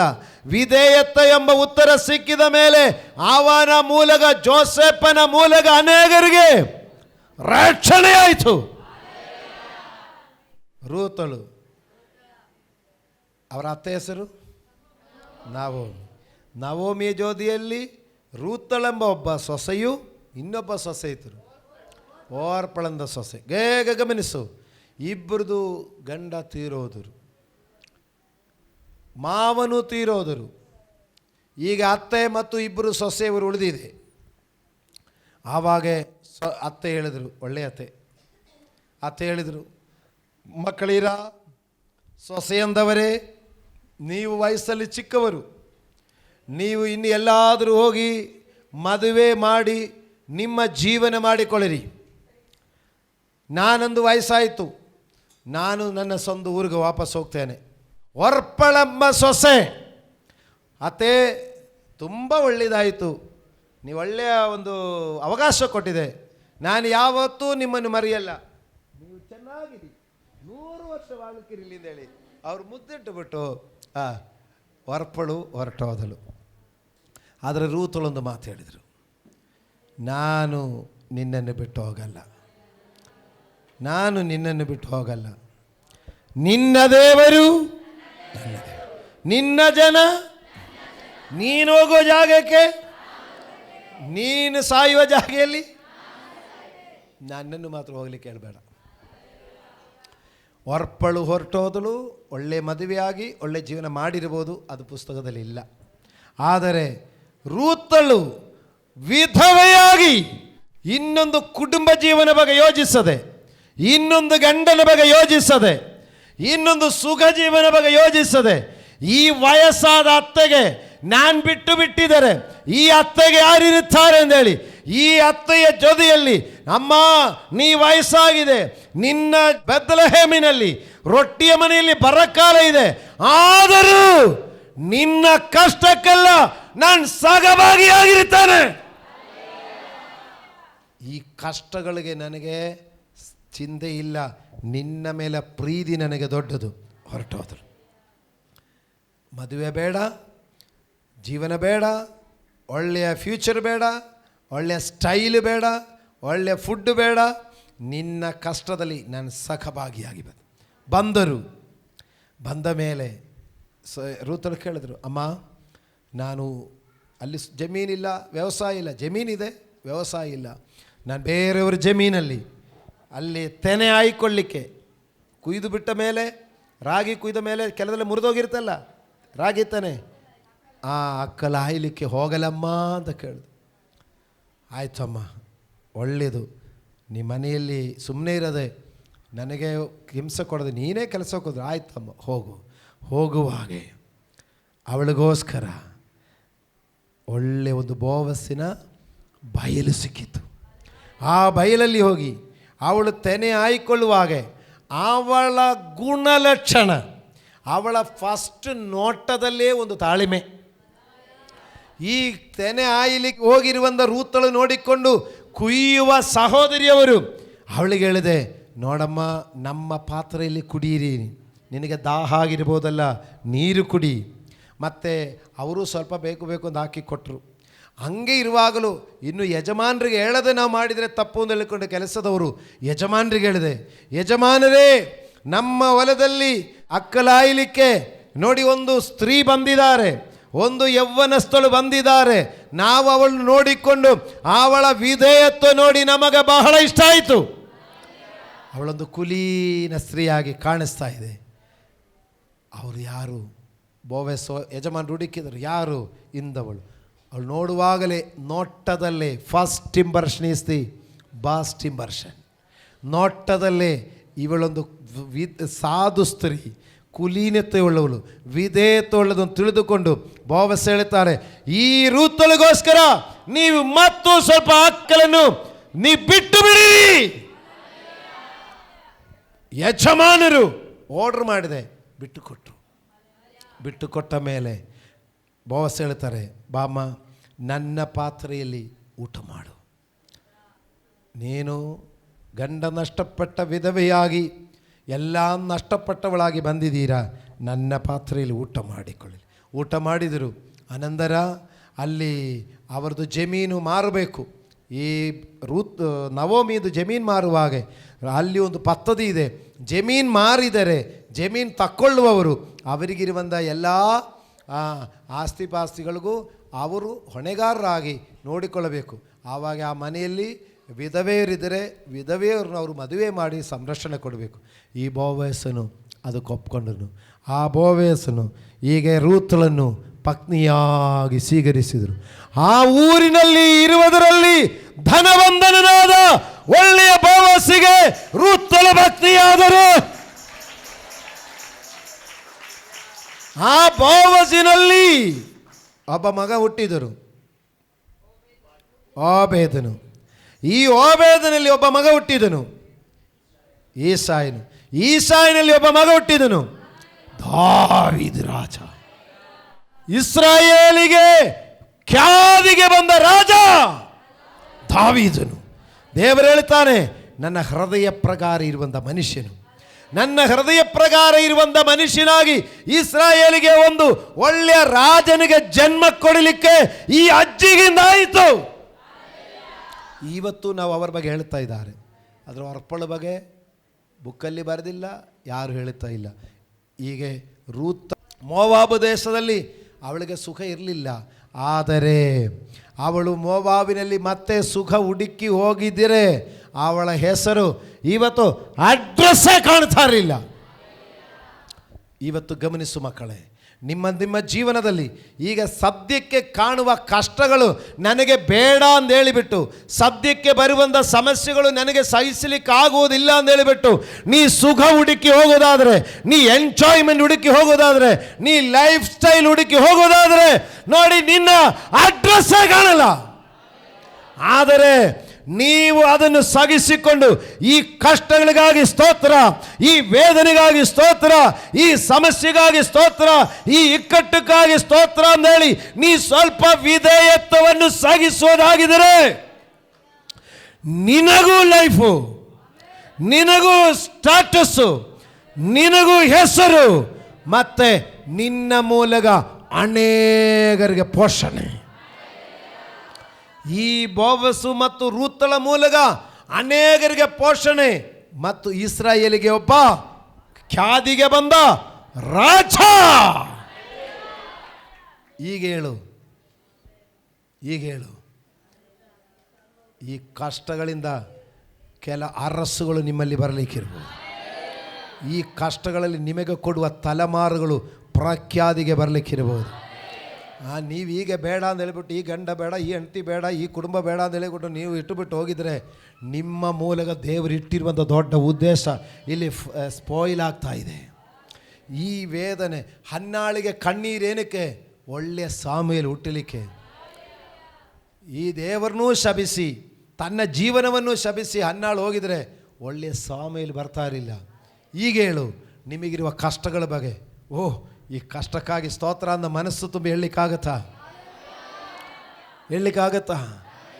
ಈ ಕಾಯಿಲಿರುವಂಥ ಮಗು ಕೊಟ್ಟದ್ದು ಒಳ್ಳೇದಾಯ್ತು ಅಂತ ಹೇಳಲಿಕ್ಕಾಗತ್ತಾ? ಈ ಕಲಸೆಯಿಂದ ತೆಗೆದುಹಾಕಿದ ಒಳ್ಳೇದಾಯ್ತು ಅಂತ ಹೇಳಲಿಕ್ಕಾಗ್ತಾ ಇದೆಯಾ? ಇವತ್ತು ಯಾರಾದರೂ ಯಾವುದೇ ವಿಷಯಗಳಲ್ಲಿ ನೀವು ಕಷ್ಟಪಡ್ತಾ ಇದ್ದರೆ, ನೊಂದುಕೊಳ್ತಾ ಇದ್ದರೆ, ವೇದನೆ ಪಡ್ತಾ ಇದ್ದರೆ, ನೀವು ಹೇಳು, ನನ್ನ ದೇವರ ಸಂಕಲ್ಪದ ಮೇರೆಗೆ ಕರೆಯಲ್ಪಟ್ಟವಳು ಮತ್ತು ನಾನು ದೇವರನ್ನು ಪ್ರೀತಿಸೋಳು, ಅದರಿಂದ ನನಗೆ ಬರುವುದೆಲ್ಲ ಒಳ್ಳೆಯದಕ್ಕಾಗಿ. ಅದರಿಂದ ನನಗೆ ಮಾತ್ರವಲ್ಲ, ತನ್ನ ಬಳಿಯಲ್ಲಿ ಬರುವ ಅನೇಕರದಲ್ಲ ಎಲ್ಲರಿಗೂ ರಕ್ಷಣೆಗೆ ಕಾರಣನಾದರು. ಹಾಲೆಲೂಯಾ. ಆ ಯೇಸು ಕ್ರಿಸ್ತನಿಂದ ನಾನು ನೀವು ಇವತ್ತು ರಕ್ಷಣೆ ಸಂಪಾದಿಸಿಕೊಂಡಿದ್ದೇವೆ. ನಾನು ನೀವು ನಂಬುವರಾಗಿದ್ದ ನಾವು ನೀವುಗಳು ಈ ಭೂಮಿ ಬಿಟ್ಟಿದ್ದರೆ ನಾವು ಅಪ್ಪನ ಬಳಿ ಸೇರುತ್ತೇವೆ. ಈ ಭೂಮಿಯಲ್ಲಿರುವ ಸುಖ, ಸಂತೋಷ, ಸೌಖ್ಯ ಮಾತ್ರ ಅಲ್ಲ, ಈ ಕರ್ತನ ಆಜ್ಞೆಗಳನ್ನು ಪಾಲಿಸಿ, ಈ ಕರ್ತನ ಮಾತಿನ ಪ್ರಕಾರ ನಡೆದು ದೇವರ ವಾಕ್ಯಕ್ಕೆ ವಿಧೇಯರಾಗಿ ನಡೆದಿದ್ದರೆ ನಾವು ಆತನಿರುವ ಸ್ಥಳದಲ್ಲಿ, ಸ್ವಾಮಿ ಹೇಳ್ತಾರೆ, ನಾನಿರುವ ಸ್ಥಳದಲ್ಲಿ ನೀವು ಸಹ ಇರಬೇಕಾಗಿದೆ. ಈ ಕಷ್ಟ ಬೇಡ ಅಂತ ಹೇಳಿಕೊಂಡು ಓಡಿ ಹೋಗ್ಬೋದು, ಈ ಸಮಸ್ಯೆ ಬೇಡ ಅಂತ ಹೇಳಿಕೊಂಡು ಓಡಿ ಹೋಗ್ಬೋದು, ಈ ಇಕ್ಕಟ್ಟು ಬೇಡ ಅಂತ ಹೇಳಿಕೊಂಡು ಓಡಿ ಹೋಗ್ಬೋದು, ಈ ಚರ್ಚಲ್ಲಿ ನನಗೆ ಆಗಲ್ಲ, ಇಲ್ಲಿ ಟೈಮ್ ಜಾಸ್ತಿ ಅಂತ ನೋಡ್ಬೋದು. ಅದೇ ಟೈಮಲ್ಲಿ ಮನೆಯಲ್ಲಿ ಇದ್ದುಕೊಂಡು ಟಿ ವಿ ನೋಡಿಕೊಂಡು ಇರ್ಬೋದಲ್ಲ ಅಂತ ನೋಡ್ಬೋದು. ಒಳ್ಳೆ ಭಾನುವಾರ ಒಳ್ಳೆ ಸ್ಪೆಷಲಲ್ಲಿ ಎಲ್ಲಿ ಒಳ್ಳೆ ಸ್ಟ್ಯಾಂಡರ್ಡ್ ಹೋಟ್ಲ್ ನೋಡಿಕೊಂಡು ಒಳ್ಳೆ ಒಂದು ಫುಡ್ ತಗೊಂಡು ಚೆನ್ನಾಗಿರ್ಬೋದು. ಆಮೇಲೆ ಸಾಯಂಕಾಲ ಊಟ ಆದ ಮೇಲೆ ಈವ್ನಿಂಗ್ ಶೋಗೆ ಹೋಗಿ ಒಳ್ಳೆ ಪಿಕ್ಚರ್ ನೋಡಿ ಜಾಲಿಯಾಗಿರ್ಬೋದು. ಆದರೆ ನಿನಗೆ ಲೈಫಲ್ಲಿ ಯಾವುದು ಬೇಕಾದ್ರೂ ಆಯ್ಕೆ ಮಾಡಬಹುದು. ಆದರೆ ಇವತ್ತು ವಾಕ್ಯ ಹೇಳ್ತಾ ಇದ್ದಾರೆ, ನಿನ್ನ ಪ್ರಾರ್ಥನೆಗೆ, ನಿನ್ನ ಕೂಗು, ನಿನ್ನ ಬಲವಾದ ಪ್ರಾರ್ಥನೆ, ನಿನ್ನ ಕಣ್ಣೀರು, ಆ ನಂಬಿಕೆಯಾದ ಪ್ರಾರ್ಥನೆಗೆ ಸಿಕ್ಕೋ ಉತ್ತರ ಒಂದು ವೇಳೆ ನಿನಗೆ ಒಳ್ಳೆ ಆನ್ಸರ್ ಅಲ್ಲದಿರುವಾಗಲೂ ನಿಮಗೆ ಅದರಲ್ಲಿ ಬರೀ ವಿಧೇಯತ್ವ ಮಾತ್ರ, ಬರೀ ಸಹನೆ ಮಾತ್ರ, ಬರೀ ತಾಳ್ಮೆ ಮಾತ್ರ ಅದರಲ್ಲಿ ನೀವು ಬರ್ತಾ ಇದ್ದಾರೆ, ಅದರ ಆನಂತರ ಕೆಲ ಕಾಲಗಳ ನಂತರ ನಿಮ್ಮ ಮೂಲಕ ಅನೇಕರಿಗೆ ಬಿಡುಗಡೆ ಉಂಟು. ನಿಮಗೆ ಮಾತ್ರವಲ್ಲ, ನಿಮ್ಮ ಮೂಲಕ ಅನೇಕರಿಗೆ. ಯೇಸು ಕ್ರಿಸ್ತನು ಸಾಗಿಸಿ ನಮಗೆ ಮಾದರಿಯಾಗಿ ಹೊರಟೋಗಿದ ಕ್ರಿಸ್ತನು ಇವತ್ತು ತಂದೆಯ ಬಳಿಯಲ್ಲಿದ್ದುಕೊಂಡು ನನ್ನ ಪರವಾಗಿಯೂ ನಿಮ್ಮ ಪರವಾಗಿಯೂ ತಂದೆಗೆ ವಿಜ್ಞಾಪನೆ ಮಾಡ್ತಾ ಇದ್ದಾರೆ. ಅಪ್ಪ ಎಂದು ಕೂಗುವಾಗ ಈಗೋ ಮಗನೇ ಎಂದು ಆನ್ಸರ್ ಬರ್ತಾ ಇದೆ. ಹಾಲೆಲೂಯಾ. ಈಗ ಮಕ್ಕಳು ಮೊದಲುಗೊಂಡು, ಚಿಕ್ಕ ಮಕ್ಕಳು ಮೊದಲುಗೊಂಡು ವೃದ್ಧರ ತನಕ ನೀವು ಹೇಳು, ನನ್ನ ಈ ಇಕ್ಕಟ್ಟುಗಳಿಗಾಗಿ ಸ್ತೋತ್ರ, ನನ್ನ ಈ ಕಷ್ಟಗಳಿಗಾಗಿ ಸ್ತೋತ್ರ. ಹೇಳಲಿಕ್ಕಾಗತ್ತಾ? ನನ್ನ ಈ ವೇದನೆಗಳಿಗಾಗಿ ಸ್ತೋತ್ರ, ನನ್ನ ಈ ಸಮಸ್ಯೆಗಳಿಗಾಗಿ ಸ್ತೋತ್ರ, ನನ್ನ ಈ ತೊಂದರೆಗಳಿಗಾಗಿ ಸ್ತೋತ್ರ. ದೇವರೇ, ಇದರಲ್ಲಿ ನಾನು ತಾಳ್ಮೆ ಕಲಿದ ಮೇಲೆ, ಇದರಲ್ಲಿ ನಾನು ವಿಧೇಯತೆ ಕಲಿದ ಮೇಲೆ ನನಗೂ ಮಾತ್ರವಲ್ಲ, ನನ್ನ ಮೂಲಕ ಅನೇಕರನ್ನು ಸಂತೈಸಲಿಕ್ಕಿದೆ. ಯಾವುದಾದ್ರೂ ಫ್ಯಾಮಿಲಿಯಲ್ಲಿ ಗಂಡ ಹೆಂಡತಿ ಸಮಸ್ಯೆ ಇದ್ದರೆ ಅದಕ್ಕೆ ಅರ್ಥ ಏನು ಗೊತ್ತಾ? ನೀವು ಗಂಡ ಹೆಂಡತಿ ಸಮಸ್ಯೆ ಏನು ಅಂತ ಅರ್ಥ ಮಾಡಿದ ಮೇಲೆ ಅನೇಕ ಸಮಸ್ಯೆ ಇರುವವರೆಗೆ ನೀವು ಪರಿಹಾರ ಮಾಡಿಕೊಳ್ಳಿಕ್ಕಿದೆ. ನಿಮಗೆ ಈಗ ಜಗಳ ಎಂದು ಗೊತ್ತಾದ್ರೆ ತಾನೇ ಇನ್ನೊಬ್ರಿಗೆ ಹೇಳಿಕೊಳ್ಳಿಕ್ಕಾಗೋದು. ಅದಕ್ಕೆ ಅದನ್ನೇ ಹೊರತು ಅಯ್ಯೋ ಇದು ಸರಿ ಬಂದಿಲ್ಲ, ಇದಲ್ಲ ಇತ್ತು, ಇದೇನೋ ಎಮಾರಿ ಹೋಯ್ತು ಅಂತ ಅಲ್ಲ ತಿಳ್ಕೊಳ್ಳೋದು. ನಿಮ್ಮ ಮಧ್ಯದಲ್ಲಿ ಏನೋ ಒಂದು ಸಮಸ್ಯೆ ಬಂದರೆ ಅರ್ಥ ನೀವು ಅದರಲ್ಲಿ ಪಾಠ ಕಲಿದುಬಿಟ್ಟು ನಾಳೆ ನೀವೊಂದು ಏಜಿಗೆ ಬರುವಾಗ, ನಿಮ್ಮ ಬಳಿಯಲ್ಲಿ ಅನೇಕರು ಬರುವಾಗ, ನೋಡಿ ನೀವು 10 ವರ್ಷ ಆಯ್ತಲ್ಲ ಮದುವೆಯಾಗಿ, 20 ವರ್ಷ ಆಯ್ತಲ್ಲ ಕುಟುಂಬವಾಗಿ, ನೋಡಿ ನಮ್ಮ ಜೀವನದಲ್ಲಿ ಕಷ್ಟ ಇದೆ, ಹೆಂಗೆ ಮಾಡಿದ್ರು ಹೌದಾ ಅದು ಕೂತ್ಕೊಳ್ಳಿ, ನಾನು ಹೇಳಿಕೊಡ್ತೀನಿ, ನನಗೆ ಗೊತ್ತು ಅದರ ಸಮಸ್ಯೆ ಅನ್ನೋದು ಗೊತ್ತು, ಹಿಂಗೆ ಇದೆ ಹಿಂಗೆ ಇದೆ ಹಿಂಗಿದೆ. ಇನ್ನು ಹೆಚ್ಚಾಗಿ ಬೇಕಾದರೆ ಸನ್ನಿ ಪಾಸ್ಟರ್ ಡಿ ಸಿ ಅನ್ನ ಹತ್ರ ಹೋಗುವಂತ ಇದ್ದೀರಾ? ಹಾಗಾದರೆ ಎಲ್ಲ ಕಷ್ಟಗಳನ್ನು ನೆನೆಸಿ ಸ್ತೋತ್ರ ಮಾಡೋಣ, ಎದ್ದು ನಿಂತುಕೊಳ್ಳೋಣ, ಪ್ರಾರ್ಥಿಸೋಣ ದೇವರ ಸನ್ನಿಧಿಯಲ್ಲಿ. ನೋಡಿ, ಯೇಸು ಕ್ರಿಸ್ತನು ಮರಣಕ್ಕೆ ವಿಧೇಯನಾಗಿರಬೇಕೆಂದಲು ಕ್ರಿಸ್ತನು ತಾನು ಭೂಲೋಕದಲ್ಲಿದ್ದಾಗ ಮರಣಕ್ಕೆ ತಪ್ಪಿಸಿ ಕಾಪಾಡ ಶಕ್ತನಾಗಿರುವ ಆತನಿಗೆ ಬಲವಾಗಿ ಕೂಗುತ್ತಾ ಕಣ್ಣೀರನ್ನು ಸುರಿಸುತ್ತಾ ಪ್ರಾರ್ಥನೆ ವಿಜ್ಞಾಪನೆಗಳನ್ನು ಸಮರ್ಪಿಸಿ ದೇವರ ಮೇಲಿನ ಭಯಭಕ್ತಿಯ ನಿಮಿತ್ತ ಉತ್ತರವನ್ನು ಸಿಕ್ಕಿತು. ಹೇಗೆ ಆದನು? ಮಗನಾಗಿದ್ದರೂ ಅನುಭವಿಸಿದ ಬಾಧಗಳಿಂದಲೇ ವಿಧೇಯನಾದನು, ಕಲಿತುಕೊಂಡನು. ಪರಿಹಾರ ಅಲ್ಲ, ಕಲಿತುಕೊಂಡಿದೆ. ಅದರಿಂದ ತನ್ನ ಮೂಲಕ ದೇವರ ಕಡೆಗೆ ಬರುವವರಿಗೆ ನಿರಂತರವಾಗಿ ರಕ್ಷಣೆ ಕೊಡಲಿಕ್ಕೆ ಕಾರಣಭೂತನಾದನು. ಪ್ರಾರ್ಥಿಸು, ಎಲ್ಲರೂ ಪ್ರಾರ್ಥಿಸು. ಹೆಂಗೆ ಪ್ರಾರ್ಥಿಸಬೇಕು? ಬಲವಾಗಿ ಪ್ರಾರ್ಥಿಸು, ಕೂಗುತ್ತಾ ಪ್ರಾರ್ಥಿಸು, ಕಣ್ಣೀರಿಂದ ಪ್ರಾರ್ಥಿಸು. ನೀವು ಈಗ ಅನುಭವಿಸುವ ಕಷ್ಟ ನೋಡುವಾಗ ನಿಮಗೆ ಕಣ್ಣೀರಾಗಬಹುದು. ಅಯ್ಯೋ, ಉತ್ತರ ಇಲ್ಲ ಅಂತ ಪಾಸ್ಟರ್ ಹೇಳಿದ್ದಾರೆ, ಇಲ್ಲ ಪರಿಹಾರ ಇಲ್ಲ ಅಂತ ಹೇಳಿದ್ದಾರೆ. ಆದರೆ ಹಾಳುಬಾವಿಯಲ್ಲಿ ಬಿದ್ದಿದೆ, ಈಗ ಹಾಳುಬಾವಿಯಿಂದ ಈಗ ಮತ್ತು ಮಾರಾಟ ಮಾಡಿ ಅಲ್ಲಿಂದ ಜೈಲಕ್ಕೆ ಹೋಗಿದೆ. ಆದರೆ ಒಂದರಿಂದ ಒಂದು ಕಷ್ಟಕ್ಕೆ ಹೋಗೋದನ್ನೇ ಹೊರತು ಪರಿಹಾರ ಇಲ್ಲ ಅಂತ ಹೇಳಿದರೆ ಇದರ ಕೊನೆಯಲ್ಲಿ ನಿನಗೊಂದು ಮಂತ್ರಿಯ ಸಿಂಹಾಸನ ಇದೆ. ಲಾಸ್ಟ್ ನೀ ತಂದೆಯ ಬಲಗಡಿಯಲ್ಲಿ, ಕುಮಾರನ ಜೊತೆಯಲ್ಲಿ ನೀನು ಇರ್ಲಿಕ್ಕಿರುವಂತ ಆ ನಿತ್ಯ ರಾಜ್ಯ ಉಂಟು.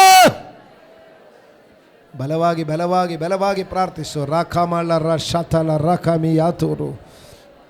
ಯೇಸುವೆ, ನಿಮ್ಮನ್ನು ಸ್ತುತಿಸ್ತಾದವೆ ಅಪ್ಪ, ಆರಾಧಿಸ್ತಾದವೆ ಕರ್ತನೇ. ನಾವು ವಾಕ್ಯದಲ್ಲಿ ಕೇಳಿರುವ ಪ್ರಕಾರ ಕಷ್ಟಗಳುಂಟು, ಶೋಧನೆಗಳುಂಟು, ವೇದನೆಗಳುಂಟು.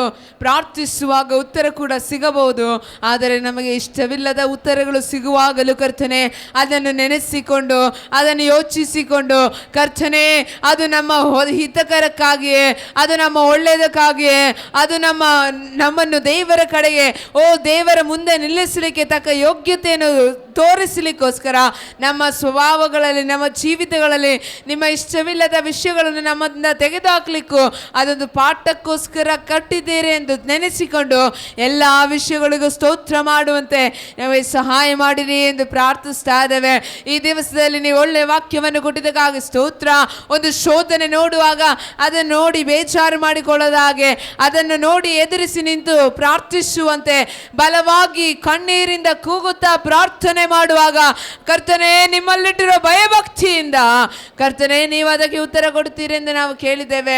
ಕೆಲವೊಮ್ಮೆ ನಾವು ಹೇಳುವ ಪ್ರಕಾರ ಉತ್ತರವಿಲ್ಲದಿರಬಹುದು, ನಾವು ಯೋಚಿಸುವ ಪ್ರಕಾರವಿರುವ ಉತ್ತರವಿಲ್ಲದಿರಬಹುದು, ನಮಗೆ ಅನುಕೂಲವಾದ ಉತ್ತರವಿಲ್ಲದಿರಬಹುದು, ನಾವು ಇಷ್ಟಪಡುವಂಥ ಉತ್ತರವಿಲ್ಲದಿರಬಹುದು. ಆದರೂ ಕೂಡ ಅದಕ್ಕೋಸ್ಕರ ಕರ್ತನೆ ಕೊಟ್ಟುವ ಉತ್ತರಕ್ಕೆ ವಿಧೇಯತೆಯನ್ನು ತೋರಿಸುವಾಗ ಕರ್ತನೆ ಅನೇಕರ ಬಿಡುಗಡೆಗೂ, ಅನೇಕರ ರಕ್ಷಣೆಗೂ, ಅನೇಕರ ಆಶೀರ್ವಾದಕ್ಕೂ ಕಾರಣವಾಗಿರ್ತದೆ ಎಂದು ಹೇಳಿರುವ ಪ್ರಕಾರ ನಮ್ಮ ಜೀವಿತಗಳಲ್ಲಿ ಕರ್ತನೆ ಈ ದಿವಸಗಳಲ್ಲಿ ನಾವು ಕರ್ತನೆ ಹಾದು ಹೋಗುವಂಥ ವಿಷಯಗಳಲ್ಲಿ ಕರ್ತನೆ ನಾವು ವೇದನೆಯಲ್ಲಿ, ದುಃಖದಲ್ಲಿಯೂ ಅಪ್ಪ ನಿರಾಶೆಗಳಲ್ಲಿ ಹಾದು ಹೋಗಬಹುದು. ಆದರೆ ಅದರಲ್ಲಿಯೂ ಪ್ರಾರ್ಥಿಸಿ ಜಯಿಸಿ ಮುಂದೆ ಸಾಗುವಂತೆ, ಅನೇಕರ ಬಿಡುಗಡೆಗೆ ನಾವೊಂದು ಮಾದರಿಯಾಗಿ ಮಾರ್ಪಡುವಂತೆ ನಮಗೆ ಸಹಾಯ ಮಾಡಿರಿ ಎಂದು ಪ್ರಾರ್ಥಿಸ್ತಾ ಇದ್ದೇವೆ. ಯೆಶಯ್ಯ, ಈ ವಾಕ್ಯವನ್ನು ಕೇಳಿರುವ ನಮ್ಮೆಲ್ಲರಲ್ಲಿಯೂ ನಿಮ್ಮ ಆತ್ಮನ ನೆಲೆಗೊಳ್ಳಿರಲಿ ಎಂದು ಪ್ರಾರ್ಥಿಸ್ತಾ ಇದ್ದೇವೆ. ಪವಿತ್ರಾತ್ಮರಿಂದ ನಮ್ಮನ್ನು ತುಂಬಿಸಿರಿ, ಪರಿಶುದ್ಧಾತ್ಮರಿಂದ ನಮ್ಮನ್ನು ತುಂಬಿಸಿ ದಾರಿ ನಡೆಸಿರಿ. ನಿಮ್ಮ ಚಿತ್ತಕ್ಕೆ ವಿಧೇಯರಾಗಿ, ನಿಮ್ಮ ಇಷ್ಟಾರ್ಥಕ್ಕೆ ವಿಧೇಯರಾಗಿ ನಿಮಗೋಸ್ಕರ ಪ್ರಯೋಜನವುಳ್ಳ ಮಕ್ಕಳಾಗಿ ಜೀವಿಸಲು ಸಹಾಯ ಮಾಡಿ.